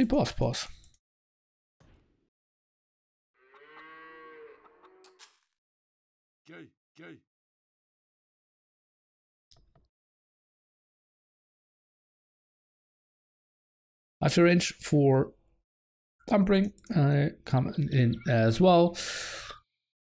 Slingers have +2 bonus, so they kill Husk easily. Don't Slingers hard counter Huskarls? I believe so, yeah. So Incas could have been. I like those mind games.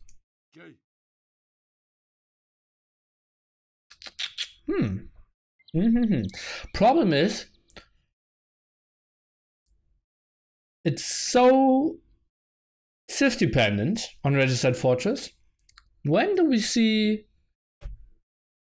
2 different Civs going against each other where someone doesn't have a great advantage? I think that's basically never happens, right?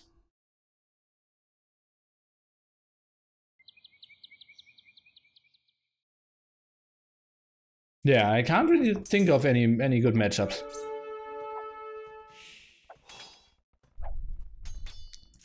Oh god, that mic train in there are really doing only 1 damage. Well, that's really... now Curious is flying in. Okay, Castle's helping out, maybe. Oh, it's 7 and 7, yeah. Swong! Thank you so much for your subscription. Joining the Hippo family as well. Here, so many plumes going down. Eagle Warriors are now 4 + 6 defense here. Wow.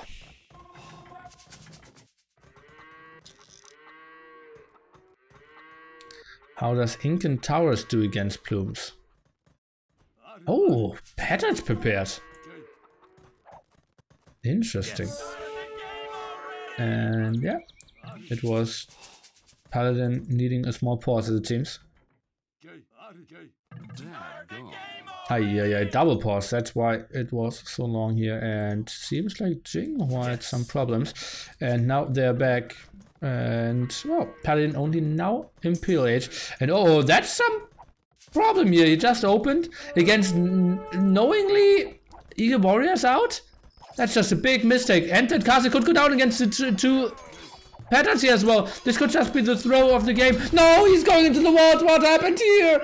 Why didn't he go into the castle? Why did he not kill the castle? Oh, what? That was one of the most horrible times that I've ever seen someone do here for Paladin. But that was just blind. Yeah, we got task, kill wall, and they just went into the wall instead of killing the castle. Nice quick wall here, not even stopping that hole, and so many villagers going down. Oh, yeah. How did that happen? The Deep Plumed Archers out now, and those Eagle Warriors, well, Now we see they aren't taking a lot of damage, and well, looks like 2 indeed. A monk around, well, not the perfect counter there as well. The stream continues and no conversion here. More villagers dying at the front. Wow, military count 22 to 15. I think Yinghua should group up a bit more, but well, he just continues to kill villagers. So that's kind of fine as well. And the castle's not going up, he's raiding the gold as well at the same time. It's just such a weird game.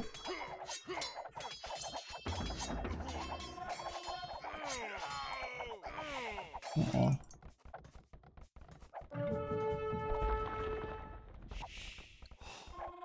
Oh.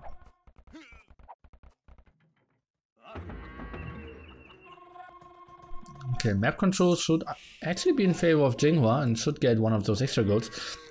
Paladin luckily got one of the extra golds in his bag. Now an aggressive castle, and well, how can he really engage against massive trap amounts? I don't really see him doing that, right? Now even going for fletching.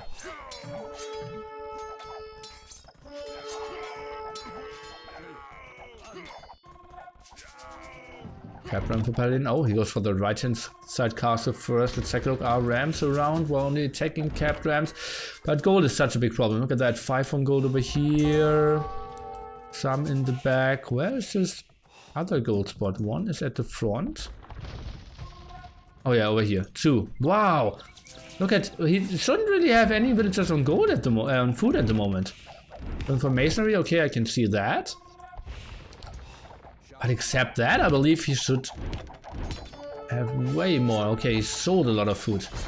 Okay, now killing a trap, losing 1 ram, 5 plumes in exchange. That's a good position for him though. Oh, I don't really like Yinghua staying here. Now his numbers are dropping quite heavily. At the same time, 1 trap still doing okay-ish damage. Oh, this is okay for Paladin. This was, yeah, just super bad engagement for sure. Take a look, that castle is going up.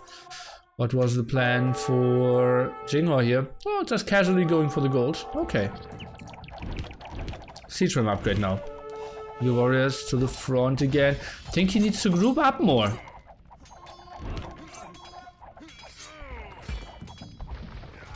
A trap in some danger, but should survive. First castle probably going down, but at the same time the castle of Yinghua will fall as well. Eagles always snacking those rams easily. KD should be better for Paladin, but well, he snipes down the castles. That's not really important. First castle is going down pretty soon. Now trap number 4 out, can easily focus on the other one. Gold. Still, well, big thing is that gold spot at the moment controlled for Yinghua. Traps doing some damage against, well, is that the gate? Yeah, he should have focused down the villagers. Let's take a look. Ah, eagles, just always in small numbers being sent in. That's where the plumes still somewhat stay strong. Now let's go over here and attack the next castle.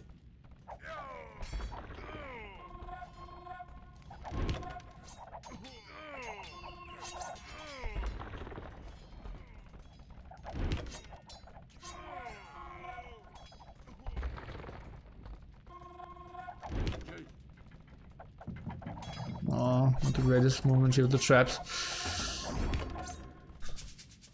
Yinghua, some extra stone. How is it looking on the gold side? Didn't get the relic. And running out of that gold now. Well, that's not that much more left. He needs to make something happen. We'll get that trap easily. And oh god, those engagements. Bad engagement after bad engagement here by Yinghua. Really sloppy play against Paladin. Yeah, he will kill that castle. Good for him. And now both extra gold spots for Paladin. And he's manned, so they're lasting longer as well. Uh-oh, not liking that too much. Now enough plumes to one-shot an eagle. At least if they have hill control. At the hill bonus.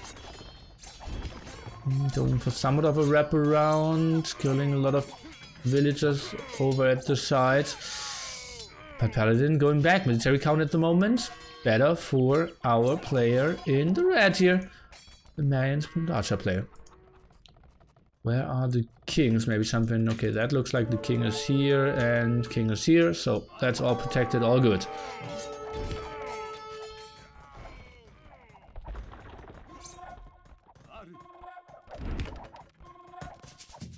Now going for the gold of Paladin here at the front. Could be tricky. Let's take a look. From the archers around, Paladin is playing this pretty well, I have to say. Oh, maybe overextending a bit here now. Need to move in. And now he's open at the front. Castle count at the moment at 2 from Paladin. His starting castle and the one at the right hand side here. And for some aggression is Yinghua now. Wants to go and intercept. Plundarchers coming over, needs ballistics and probably some attack here. What do we have? We have Botkin error at the moment. +1 defense. Okay, interesting. And building another castle at that side where you already see 3 traps around. Uh-oh, and Eagle streaming in. Ugly spot for him again. Now Bracer. Let's see if he can pressure that area. Still a lot of gold to fight for. Roughly 1.8k for Yinghua. Not just nice positioning. KD at the moment 200 to 140. So Yinghua is playing this still okay, I would say. I think that's got C-trams. Clearly something Yinghua could add, yeah. He is going for skirmisher switch now. Interesting. And Paladin is going for the eagle switch. Ballistics needed here. We'll just now move in towards the C-tram. And we will see an attack at the right hand side, and that's obviously better for the player that has the eagles. Can just attack in smaller numbers. Trap going down. Ramp now in exchange. Let's take a look. Thumping from Yinghua. Should get into the castle. Oh, reasonable losses. Oh, tough one. And now a lot of ramps are coming in. And so 4 against 0 relics. Pretty ugly as well. Trap is going down. Paladin is playing this pretty well. And it felt like Incas is the perfect counter here. But in the end, it feels like Paladin is playing just a too solid game. And has too good of engagements. Eldorado from Paladin as well now. Completely dry on the gold over here. Still has some there. And I don't really think he needed that switch, but with all that extra gold and the 4 relics, and we don't really know how to abuse the market more. Food is at 14, wood at 46. Feels like Paladin in a beautiful spot to take a win off Yinghua here. Yinghua not having the greatest day. Should maybe consider going for a king snipe in some way.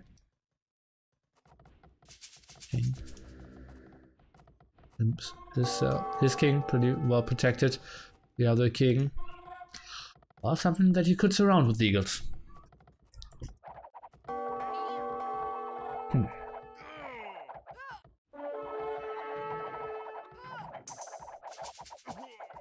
Seeing arrows king snipe. Well, not really going to happen. You don't really see king snipes from people that are ahead in the game. At the moment, Paladin is in full control. Just got that defended. Now pushing towards here. Going for the walls to finally get inside. Oh no. Okay, he realizes, well, it's open.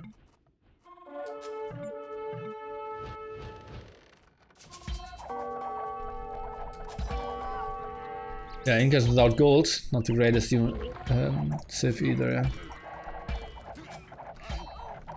Now a lot of skirms. Where is the eagle switch of Paladin? Let's take a look. Now he's queuing up at 185 out of 185. Ballistics and +4 now flying in. Eagles here at the back, and I believe Yinghua will be surprised when he sees all the upgrades on those eagles. And 2 eagles alone can actually probably win all those skirmishes. Maybe not. They're only taking 1 damage as well. Well, that's a bit too much, but I wouldn't be surprised by 4. And Yinghua is saying star pound C, which is Mandarin for GG. And Paladin is taking a win here. A lot of people said he would not perform too well in this tournament, and now probably more people are pleased with how many wins he's taking and how well he's performing, maybe getting in shape for ECL as well here. In the end, I believe not the greatest fight from Yinghua. No rams, traps not super efficient, always eagles in, eagles out. Fighting at that gate area there, the right hand side, was just so bad as well. Didn't really like those engagements. So I think we didn't get our answer today.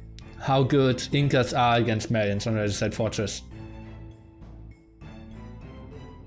Yeah, I think we didn't get that. Simply because Yinghua not with the greatest play. Paladin getting up to 5. And we won't have Regicide Fortress, and we won't have Incas anymore. Or Yinghua, the master of the day. 2 more matches. We have ACCM and Nikov left. Yinghua out of the run for the prize money. After that loss, I believe. Cannot overtake Nikov, Lux, or the Max, and probably Yo with 7 more games to go tomorrow. Will take some wins as well. Next player will be ACCM, so Nikov will be held for last. I'm expecting Arabia now. So ACCM? I think it has to be Arabia against ACCM. Why would you ever play Arabia against Nikov? Ugh.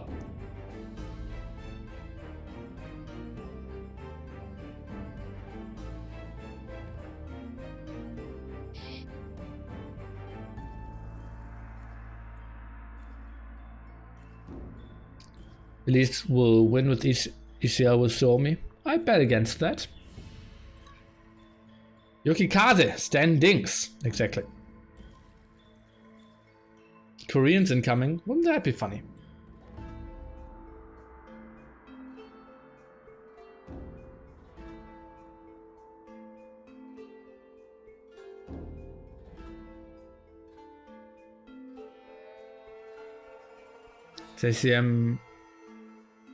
ACM is strong island player though. Not really. Can we have a straw poll to vote if we like launching the stream at 0 or if we prefer your style? You can have that, but I will ignore the result. Also,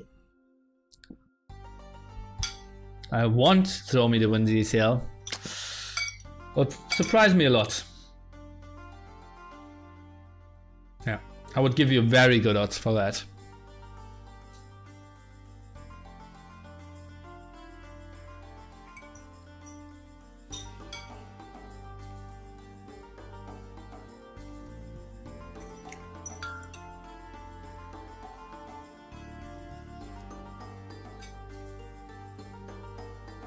Really ignoring viewers, classic.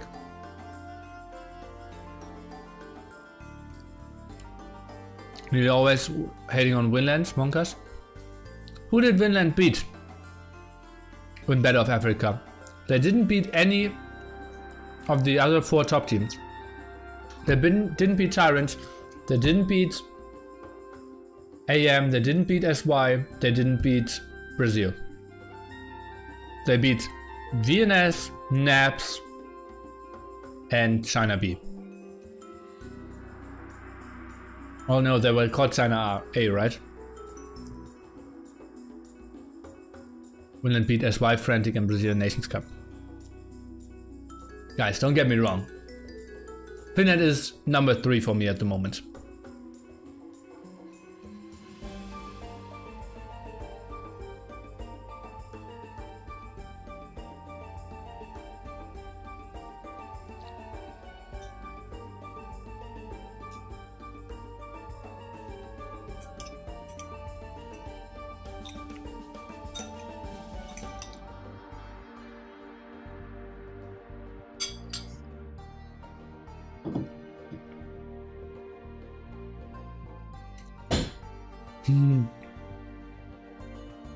I am with Nili and Nikov.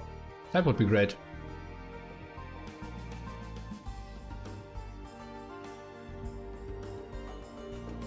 Can you move that green tick? I think you are heavily behind. Never get slammed in CCL. I wouldn't agree with that statement, but it's actually true.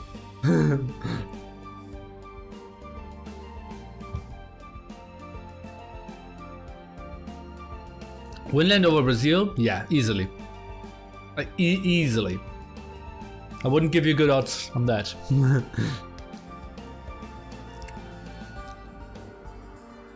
I am with 3 Nilis and MBL. Oh, that would be the dream team.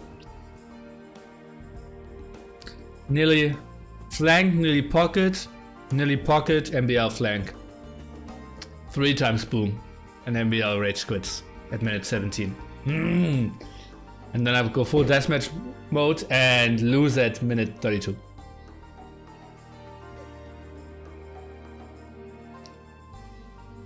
Don't gonna beat everyone. I will give you good odds on that as well. Finland is series contender for top 2.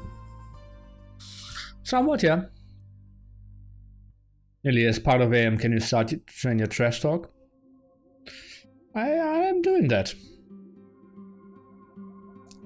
Current is debatably the only team which works harder than Jerome.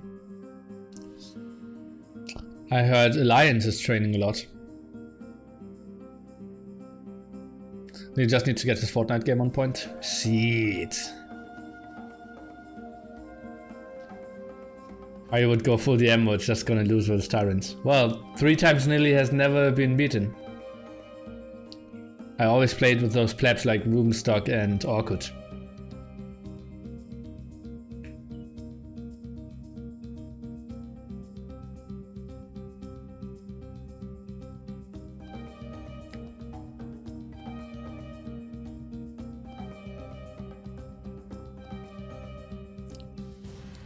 Lions training scheduling every day, I heard. They're in TeamSpeak, they do boot camp, everyone learns English. I think for me they're seed number 3 at the moment. Shine, hi. Do you think that most pro teams lack of organizations? I wouldn't call them pro teams because they lack organizations. Do you think that most teams lack organizations? Yes.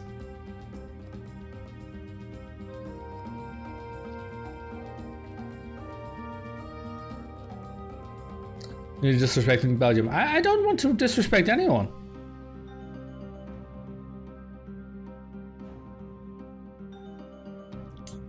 Like, yeah. Shine, one of your best friends is not a mod. Yeah, because I know what he will do. Every time I don't know if Huns have siege engineers, he will just time me out. Or if I look up the tech tree if Koreans have cannon galleons, he will insult me in chat.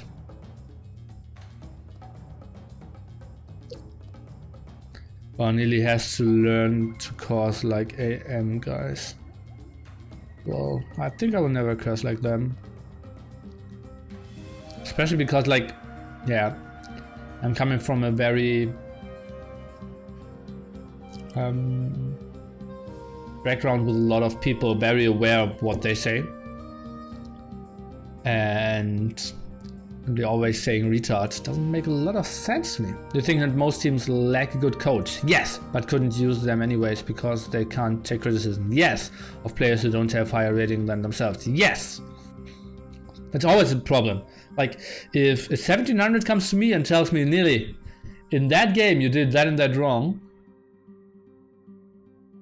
Either I knew it before, or I will tell him, get 2.2k yourself, and then you can come back.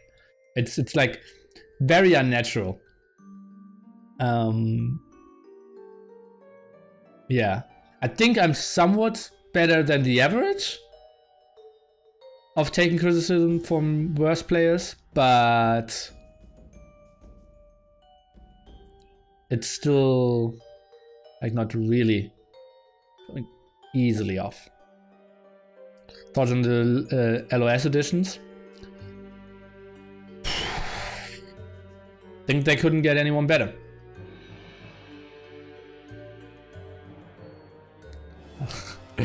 I'm always aware what I said, but I will get 8s.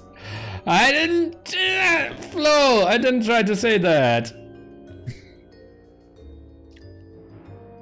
Yeah, Poxo.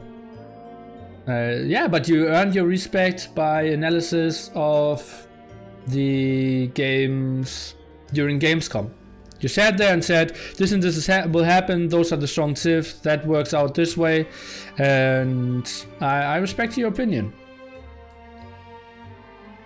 Yes, you need some more training then to get higher rating by me. Obvious. Peter. There were times in the old days where you were better than me. Slightly better than the average. Nearly, you're not the best, but you're very damn good. In accepting criticism, I mean, not in being a player.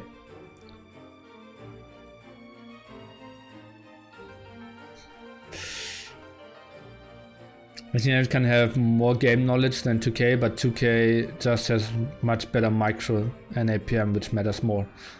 Disagreed? It's pretty random. If you're 2K, you clearly lack at one point, either micro or macro, or game knowledge, or decision making, or something of that. Maybe some of all of it. But just saying, this player is 2K and has this always better, is just too simple. Good old 2v2BF, no rush 45 minutes. Those were the days. Back in when we always went to the internet cafes, waited in line for the opening hours, and then started to play. Oh, wasn't that great. Guys, 4.5 minutes in. I actually wanted to show the game, because it's a lure, but I just wanted to provoke Poxo a bit more. It was like a 3-minute pause at 16 seconds. How do you match up against LB10? The last best of 15, I won 8-3 or something. But we will do another, maybe even best of like 31 or something during my 100-hour stream. We will do a long series.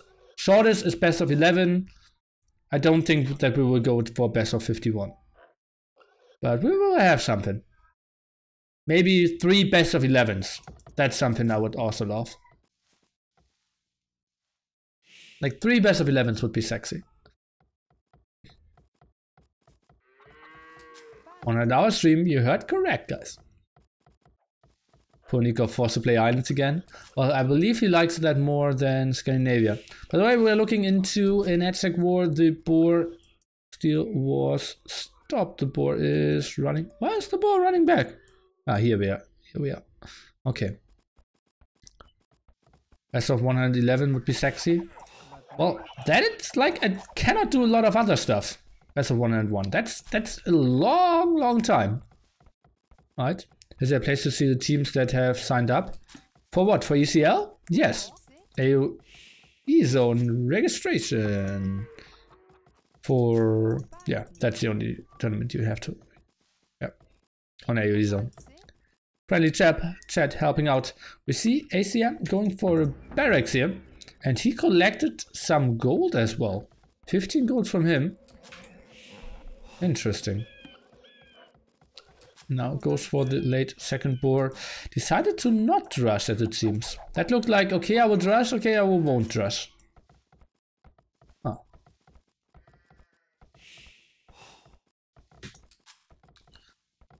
On the other side. Not much going on. Time to drink some water. Stay hydrated, guys.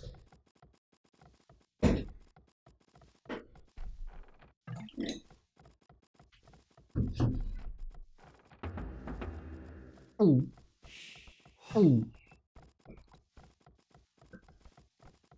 Ah.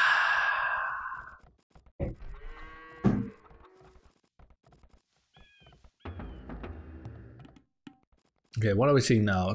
That will be some M&As for sure. And here we will see some everyday aggression as well. Now sending 2 villagers on gold. We already have 3 farms here. That's more than we normally see, but probably makes somewhat sense. Jacks. Queens.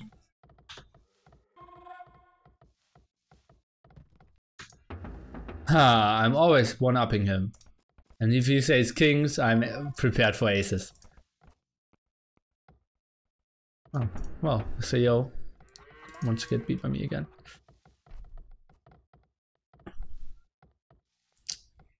Eagle around to scout if there's some aggression coming. Healing that eagle in the TC for quite some time. 4 militia from both players who will take the first bait from the hippo.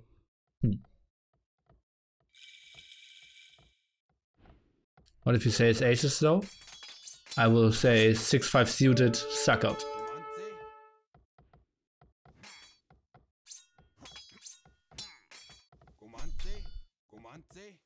Both with M&A timings. Bit later will be Yinghua, HP tiny bit better for... Oh, now he needs to run. Not fighting against that hill will take some extra hits. You pro? Yes, I am. The dance is real. M&A forward, M&A backwards, M&A forward. Now take that hill. No, I take that hill. You take that hill. Okay, we both take that hill. Okay, you take that hill. Oh, I will take some hits. Oh, that's pretty bad. Losing 35 HP there. That should not have happened. Yinghua, somewhat of a sloppy game. Needs to build a lot of walls. ACM in a good control. Archery range earlier. Did you know that amongst larger animals, hippos cause the most deaths in Africa? Aren't they like, after mosquitoes, the most dangerous animal? Want to learn how to play AOC on the battle level? Better watch Rocket Beans TV tournament. Okay, I will.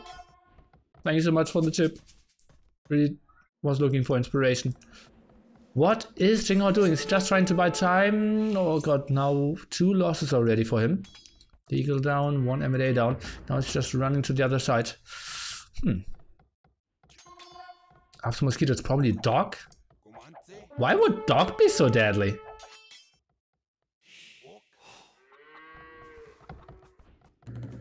Because of food poisoning from other Chinese people eating dogs? Well, most dangerous is human, obviously, but it, like the statistic says, like how many humans are dying to what kind of other animal. Vamos, Nikov! Vamos, set off! ACM with a nice aggression here. That feels so much like a game of myself here, what Yinghua is playing. I'm doing everything the same as my enemy, but just a bit slower. Trying to run back, trying to save, trying to micro my heart out. But then luring the enemy into my TC, I'm pretty happy about that play of myself. And now I feel like, okay, I can attack! And then I'm running into more archers and skirms that he already prepared, and then he's early up casting and I lose the game anyways. Snakes. I believe snakes are like very venomous. But, oh wait, poisonous, venomous? I don't really know the difference. Venomous, right? And... yeah, but not a lot of people are actually dying of snakes. And like, guys, it's ridiculous how little people are dying of sharks. They're like 3 to 6 deaths per year of sharks. And like 200 to 500 by hippos per year. Uh-oh, that's what I said. I'm getting debated to archers and skirms on the hill. Poisonous if you eat it. Yeah, so they're venomous. Thanks, Molobololo. Some snakes are poisonous and venomous. Yeah, but we wanted to know the venomous part, right? And there are even other snakes like strangling snakes. I'm not sure how they're called in English. That aren't poisonous nor venomous. And you can still die to them. Dogs is like number 4 with 35k death per year? How is that? How do they... Huh. python, for example, yeah. Random online user says number 1 is mosquito, number 2 is snake, number 3 is dogs? What?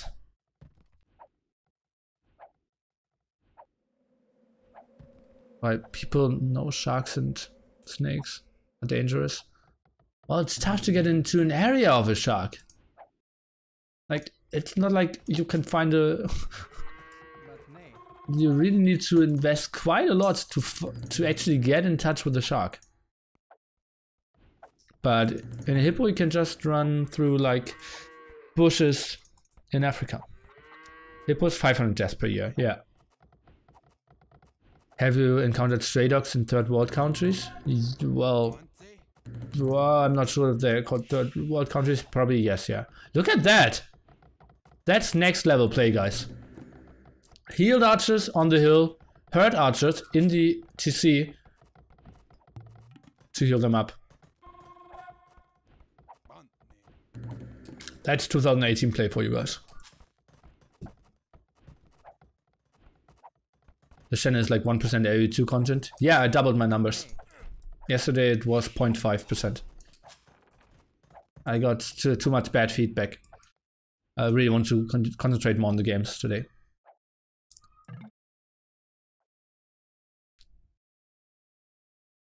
And sharks are pretty friendly. Humans don't fit in their usual prey. Yeah, that's what I heard as well. That if a shark kills a human, it's mainly by mistake. Because they felt like it's another animal.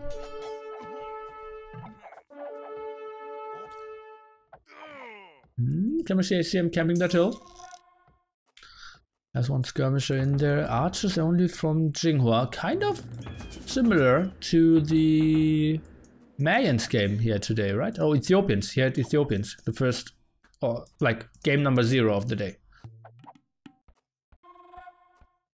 Don't get on water with an open wound, yeah.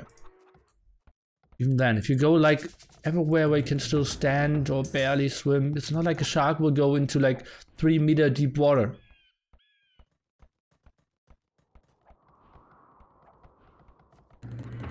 And still, can someone explain me how 35k people died to dogs? Do they have any hidden attack bonuses that I don't know of? Oh, the Sun article. Well. Oh god. If I only read the headline, it's just ridiculous. Okay, now the Eagle switch.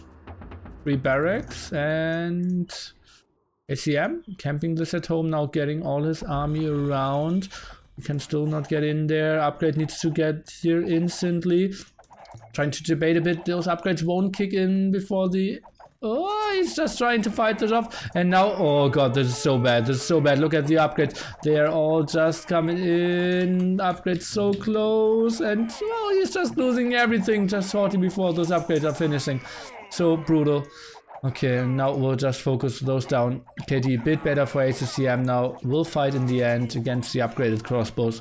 Oh, what's it horrible. If he could only delay that by 10-15 seconds, the fight would have been so much better for him. Wow. Diseases, you get them when they bite you. Okay. But isn't that the disease what kills you? Well, it's the same with mosquitoes. Yeah, okay. Okay. Yeah, sick timing for sure. And now the question is, was that a great play by ACM or a misplay by Yinghua?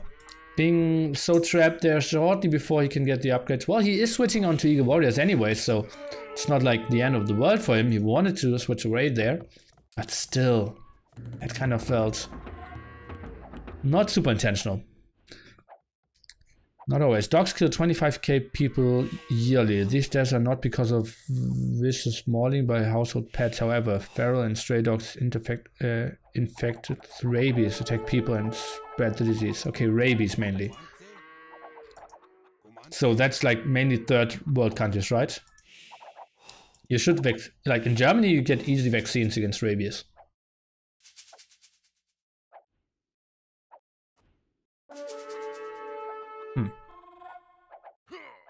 Oh, Robo, that's the most on topic, on point, on topic subject we had all day.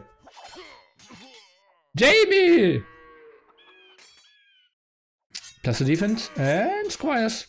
Now chasing down those crossmen. Eagle Warrior switch now from ACM as well. Villager count pretty dead even.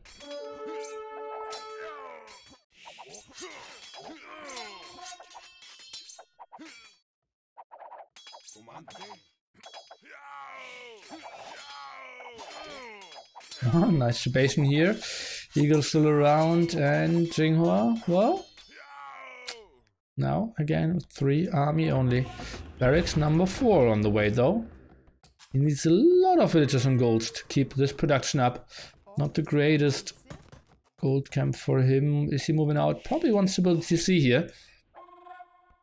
Now the question is, where will HCM try to attack? Towards the center somewhat, where the enemy will always have his army.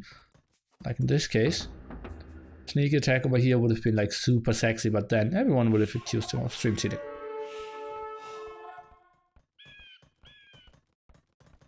I want to see Jaguar Warriors this game. Very unlikely, my friends. Very unlikely.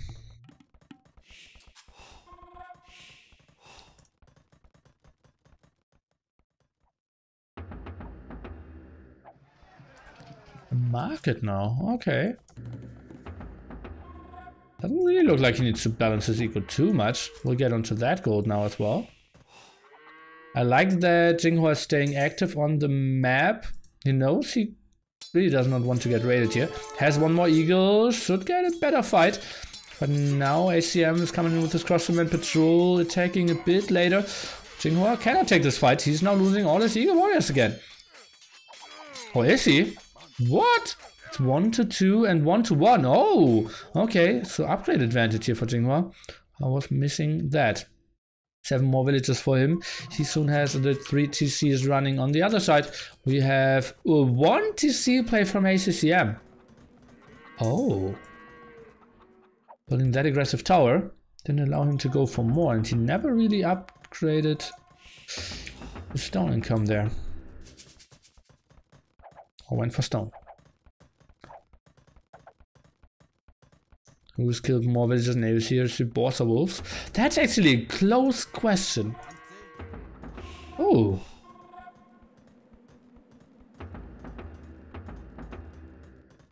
Interesting. Hello man and Robo. Oof. Making friends from the get-go.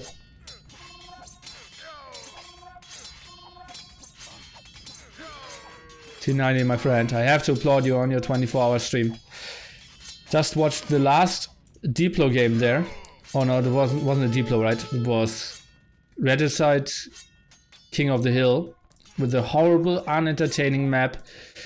You were 22 hours in and still made a great cast. And that really shows me that you are not really an Age of Empires caster.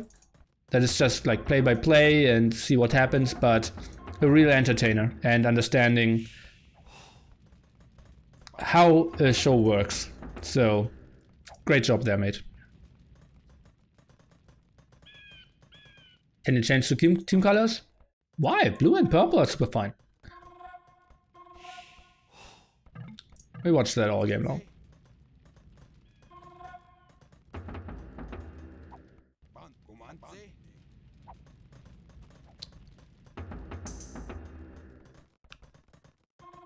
Yeah, MBL series with Shadow was nice as well.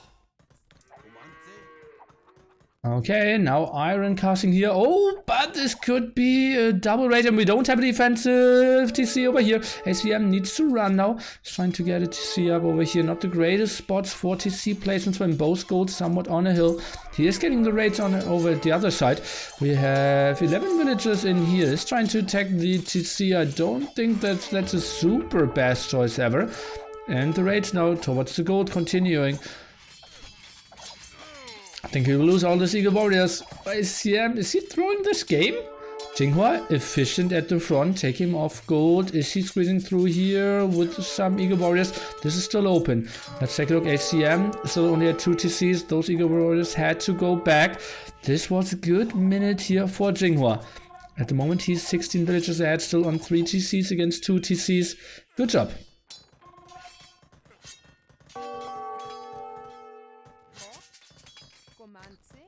Some annoyance over here. Good job.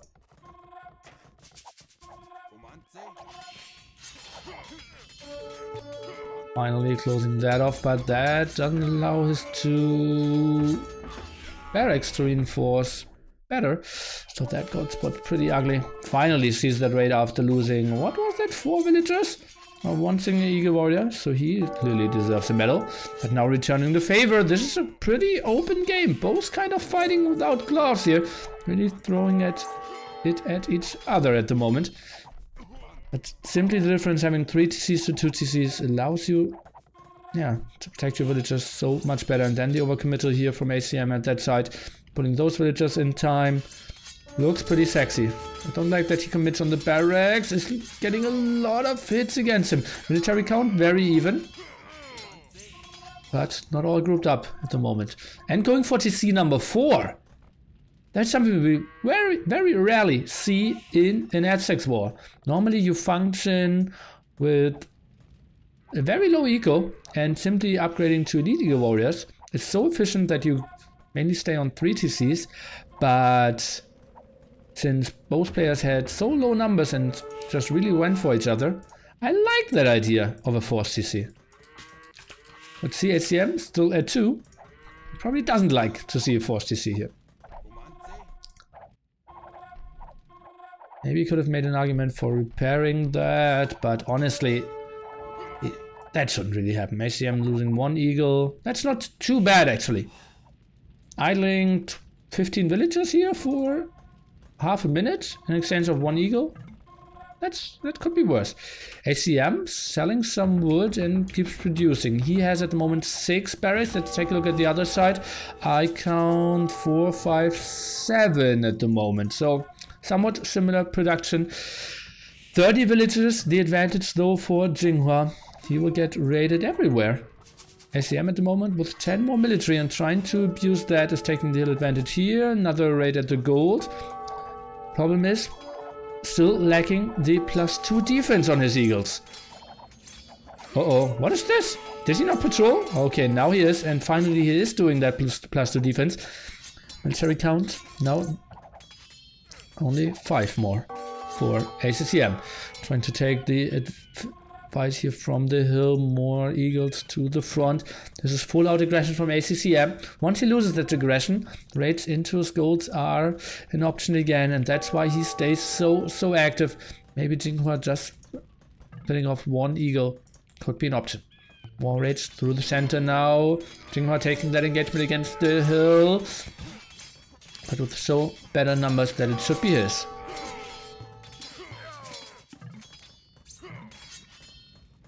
Imp timing even for Yinghua here with 4 TCs, killing that now. More than 10 military ahead. Solid 20 villager lead. Lost quite some villagers. Is not super aware of all ratings, which is kind of tough if you're getting attacked at 4 different fronts. The attack signs don't work properly at all times. Trying to go for more defense. Even has Botkin, so does some damage here. And the Jaguar Wish might come true in the end. And Mass Eagle Warriors isn't really an answer to that push. Going into that gold spot as well, and that opens 2 of those, so the castle position is actually absolutely perfect.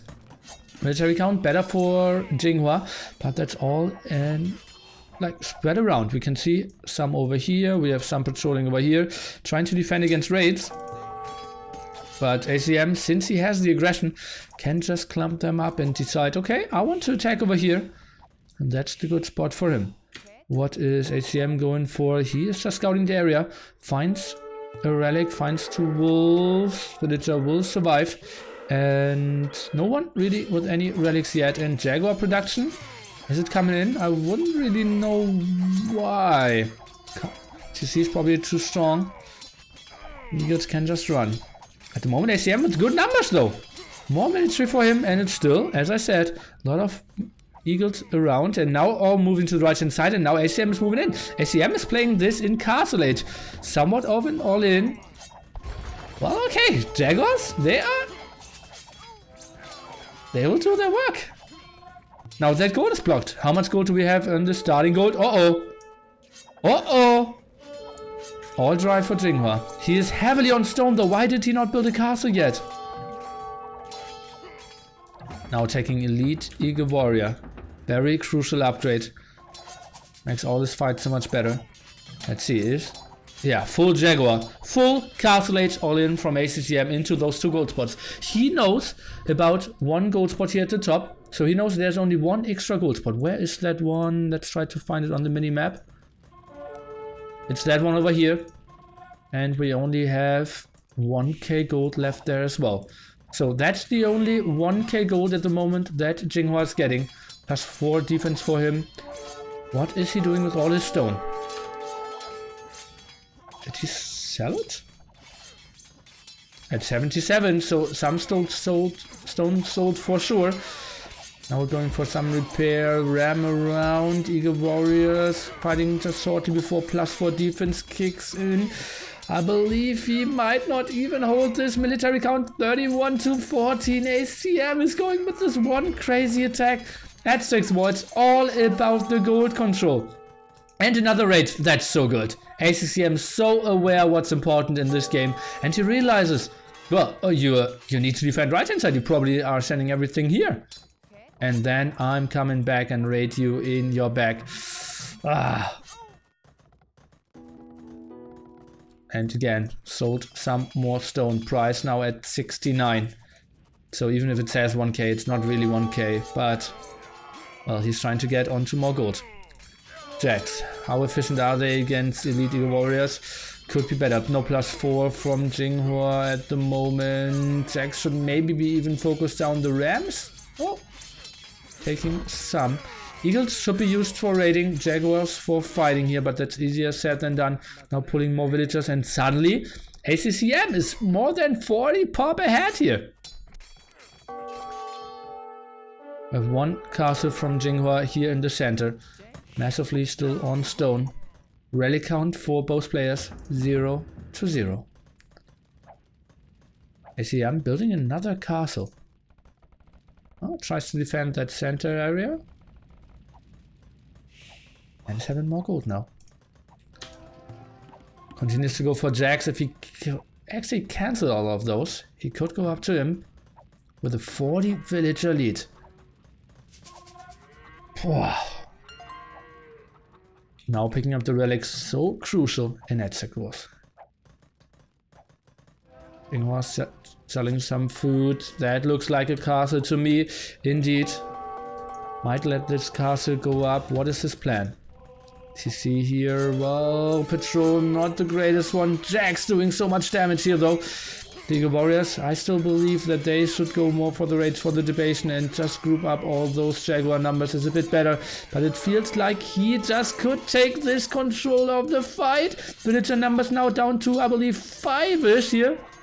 And both players are swinging in, but only Jaguars over here. Now focusing down the villagers, exactly the best thing those Jaguars can do here. Now sending in more villagers, but that's only 4 in a complete field of death of your old friends. And like, what is that of a cruel leader of Yinghua here? Well, yeah, just lost 2 villagers.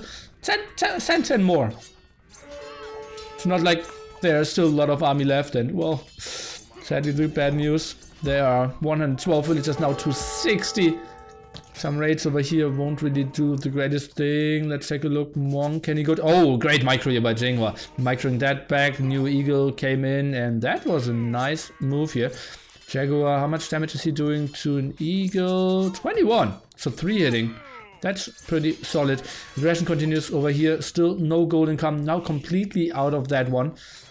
50 villagers behind, out of all his stone. Away from here, and I believe once ACM gets Imperial Age, Yinghua will resign this one. 72 pop to 163. ACM with a beautiful Castle Age all in, realizing that those 2 gold spots were just too important, and then went for the full kill, and we will see the GG in 5 seconds. Oh no, before that! GG. Ah, Yinghua. Honestly? I think everyone could have died to that attack. It's not like Yinghua stopped producing eagles. He had so many builds. He had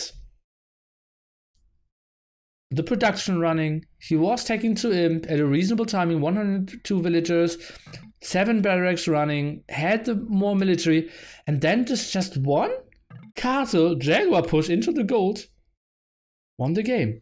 Maybe an earlier switch into stone and then defensive castle would have been better. Then you at least secure that gold for you, get 2.5k more gold, that's 50 more eagles, and then you can do some crazy stuff with that. Tricky one. And ACM is taking it. Not the greatest day for Yinghua, as we said several times now.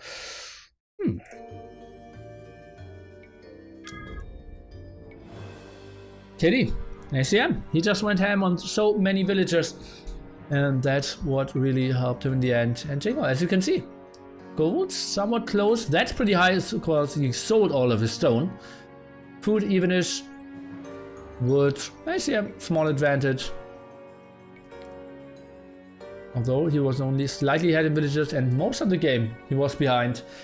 And now we're getting into game number 7. It will be Nikov on islands. So Yinghua out. We have no more Arabia and no more Aztecos. But that's not too important. Actually, we could also see Koreans, as we saw, being played twice from the max. Our champion tomorrow will be Yo. We'll take a look at the standings and do some nearly math again a bit later.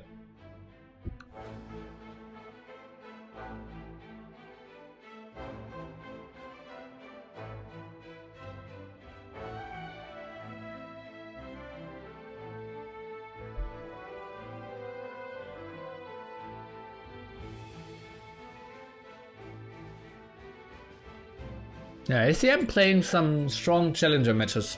Agreed.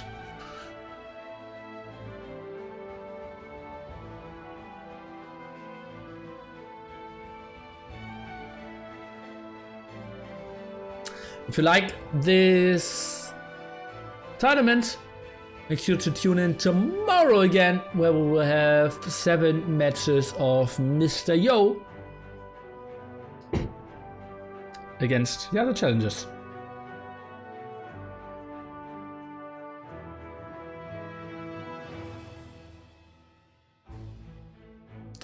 I actually met Terror in Germany on a LAN as well. What was it? Like 2004, I believe. It was during FIFA Europe Championship, I believe. Or was it 2000? It wasn't 2006, it was 2004. And 2006 was the World Cup. So, Europe Cup. And I believe he was sitting on a lantern during the game to look better during public viewing, and fell off it and actually spent 2 days in a hospital, or at least one evening in the hospital on a two night trip to Germany. Any people stuck at 2k after down to 602k guides. That's funny.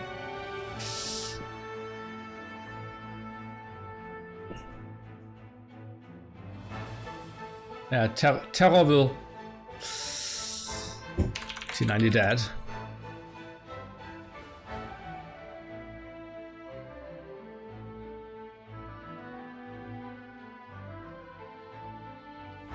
Okay, guys. Islands. We all know what civilizations we're expecting. Has to be an Italian mirror. Could also be Koreans mixed in. Or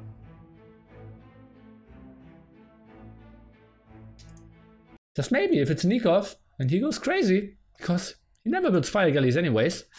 And we see Yinghua playing those Italians, but Nikov jumping over with the Vikings. So we will see. Tries to get into long distance and then mass galleys later on to some longboats. like that choice. Would love to see how that plays out. No Koreans, please. Koreans, there were some interesting games. What about Portuguese? I, as you all know, am a big Portuguese fan guy. So I think they are like number 5 or something. I think Berbers are still super strong. Like people heavily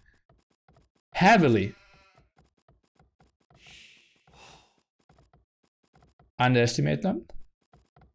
Simply having 10% faster movement speed means if you have galleys and the enemy fire galleys, you will never get hit if you micro perfectly.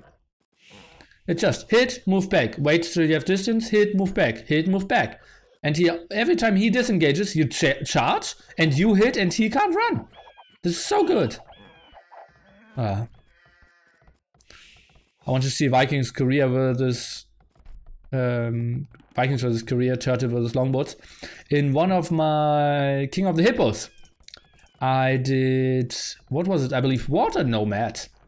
And had civilizations Portuguese, Koreans, Vikings, and I believe that was it. And we saw caravels, longboats, and turtle ship. Oh, Chinese. Chinese was the other civ. So we saw some demos as well. Yes. So yeah, that was a great one. So if you want to see all those ships fighting against each other, check out that VOD as well again. Leia is a water civ. Not really. You're like, you have one nice power spike at the start, but then like harbors aren't really that great on islands, honestly.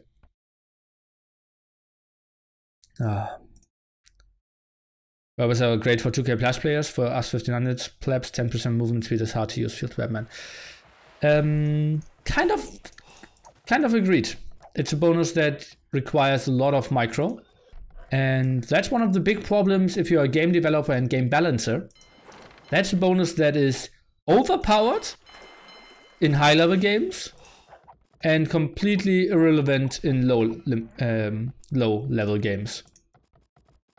And yeah, that's a problem of game balancing. And where do you aim to game balance? For example, Blizzard takes a game balance approach on high level games, and they ask like the top 100 how are things, and they're trying to balance it for them so that the most competitive games are more entertaining. But from what I heard, and there I have no idea there, that in some MOBAs the balance is more built around the casual players as well. Although, other fact, in the invitation of the biggest Dota 2 tournament, I believe out of the 110 champions, like heroes they have, in the biggest tournament, 106 different heroes were used. So that's supposedly super balanced as well. But, well, we can talk a bit about this game because we have a fast castle from Nikov. Defensive dock, only 4 fishing ship, and early walls. Okay. So he... Oh! Interesting. Interesting, okay. Huh. Is everyone a mod? Not everyone is a mod.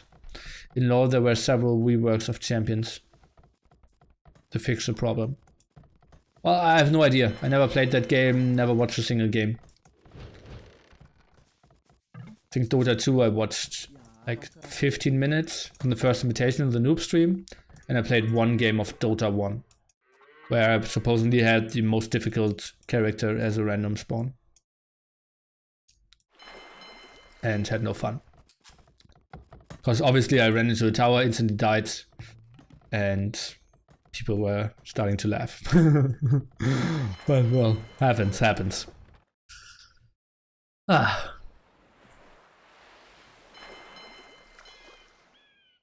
Yeah, World of Kingdoms is such a good game at the moment. Or like Age of Empires is in such a good state.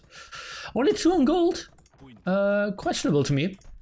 think 3 on gold, since he sent them so late, would have made more sense. Okay, he's playing 2 plus 2 now. Equals 4. -1 makes 3. By one he didn't know. And Nikov kind of anticipating, okay, I will play this super defensively. The typical strategy, if your enemy is backdocking, just get a transporter and land him with archers. Because you have always the map control. You can have galleys here, he cannot quick wall, you can land, you can re-land, you can fall back, you can land at other spots, and it's so tough for him to defend. And Nikov realizes that and just want to be super safe.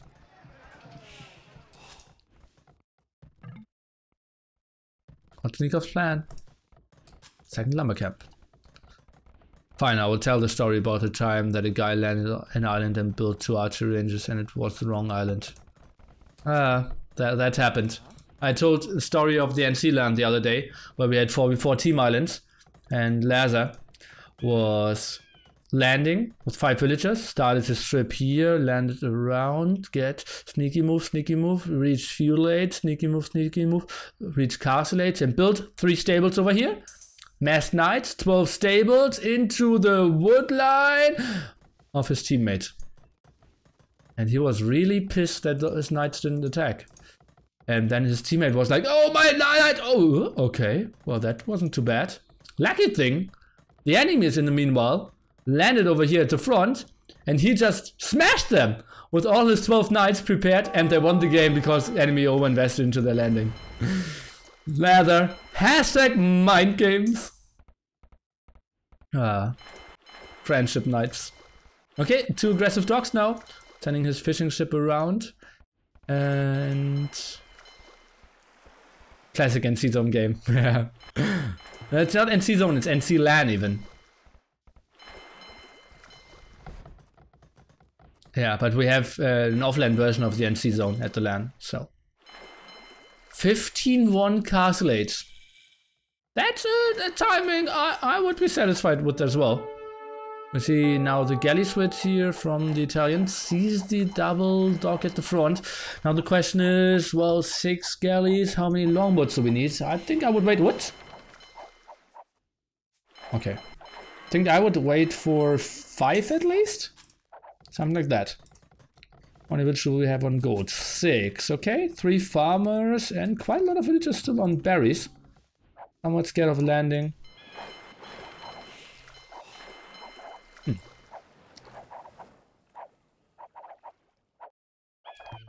Are those the secret sets for qualify for ECL? Sadly, we won't have Team Islands, right? Okay, longboat's now squeezing out. 3 that side, 2 that side. It's Botkin against Fletching only. Uh-oh, and we can see how he's dodging shots. Range difference 8-6. So 2 more range here, and well, that's really easy to micro for Nikov now. Oh, that's so, this is just toying with him. And it's so easy to just do damage, even if you miss. Some arrow will always hit something. Okay, shouldn't really move in with the patrol here. Oh, loses one. And now goes for, what is that? Okay.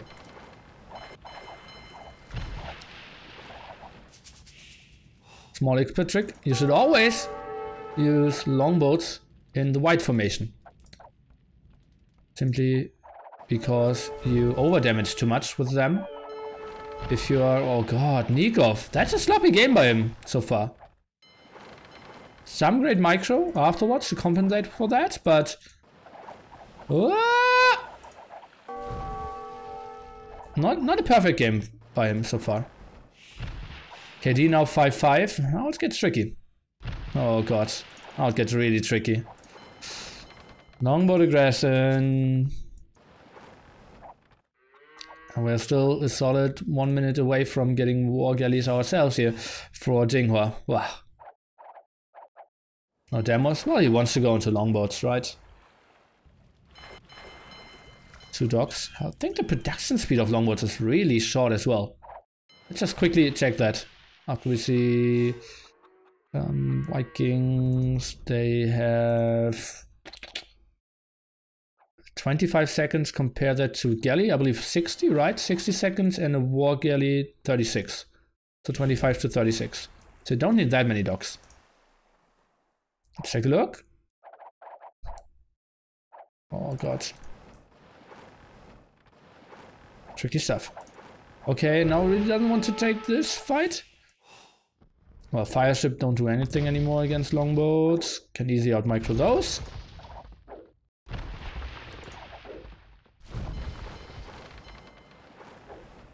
Viking, people say Vikings suck on water.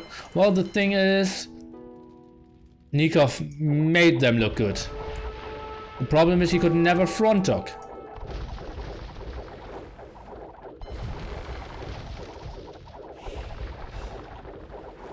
Yinghua just goes 1 TC, 1... I think Yinghua didn't really react properly against Vikings. Maybe like 1 dock fish boom? Like 10 fish? Nikov can never punish it. This might be better. 3rd dock now from Nikov. At the moment military count 19 to 15. Make that 20 to 17. Ballistics now flying in. Yinghua just finished his, I believe. Yeah, indeed.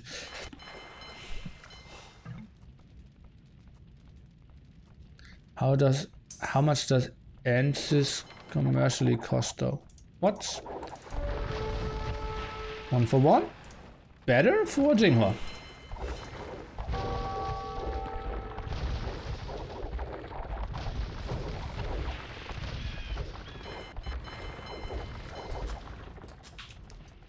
And the eco, slightly better for Nikov. Although 3 fishing strip still active.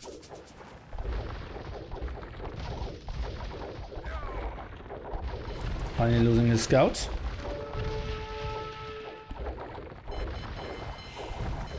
Reproducing out of that front dock, and it looks like Yinghua is somewhat pushing here. 18 to 13 military. Oh, this is a tricky one. Any more armies being sent in? Not really. Oh, Nikov, that's a bad engagement. Why did he retreat and re-engage here? And now it's some longboats around that aren't really fighting. Uh-oh. Sloppy game by Nikov. Military count 13 to 8 now. Do I miss any landings on the minimap? No, not really. 2 more longboats. Wow, both people really throwing it at each other. Bye-bye water. Is it really bye-bye water? Not that sure. It's 10 to 6 military. And Yinghua is not doing the greatest job of reinforcing.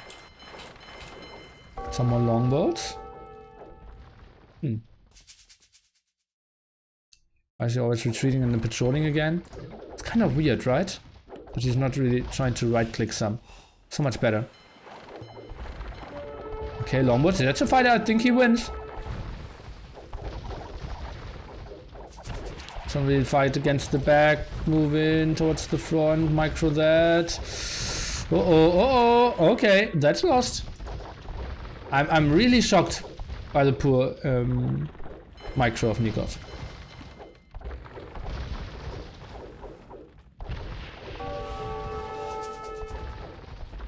Oh, how is he playing this now? Lots of houses. GG. He isn't. Huh.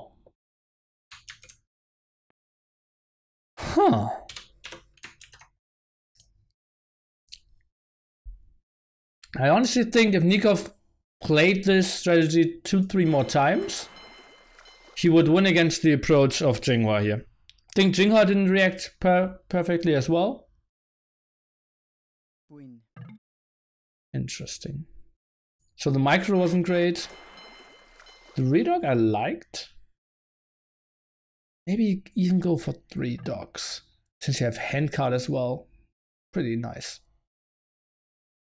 Sneaky landing would have been the way, would it? No. No much chance to a sneaky landing. Way too much. Look at that. That side is completely house scouted.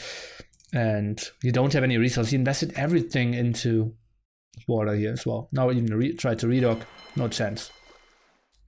Good strat, bad execution. I'm not sure if it's bad execution, but well, some micro slip-ups. If you only have like 4 or 5 longbows, you need to micro them perfectly. Look at that. That was a solid 15-1 castle age timing though. I have to salute him on that. 290 salute. It wasn't a rage quit. The game was over. Interesting. Okay guys, then let's do some nilly math and let's look what we have in store for the next days. So next master will be... Yo, let's do nilly math. 15, 20, 29, 37, 45, 48. And we had 6 masters already.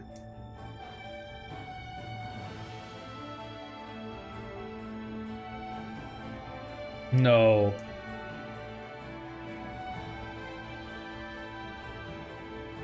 We should have 7. 49. Okay, maybe I forgot something then. Did I just add? No, I might have missed one. Let's please chat help me. ACM has 7 wins. Okay, I didn't add him. He won that Arabia game. Yeah, okay. Poof. Oi, oi, oi. Okay, nearly math again. 16, 21, 30, 38, 46, 49. Okay. So, 49. We have chances for getting into the money. No more Belize. No more Yinghua. No more Paladin. Yo, if he takes 5 wins tomorrow, he will overtake ACM guarantees. Can draw with Nikov. So if Yo takes 7 wins, he's through. Everything else, we need to see tomorrow. Yeah. So Lux, Max, they need to get wins so that they can tie with Nikov. ACCM hopes to get a win and hopes that Lux and the Max loses so he can tie for 4th place. Ah, this is a lot of fail potential for me tomorrow for all the nearly math that we are going to do. So, like, if you miss tomorrow, it didn't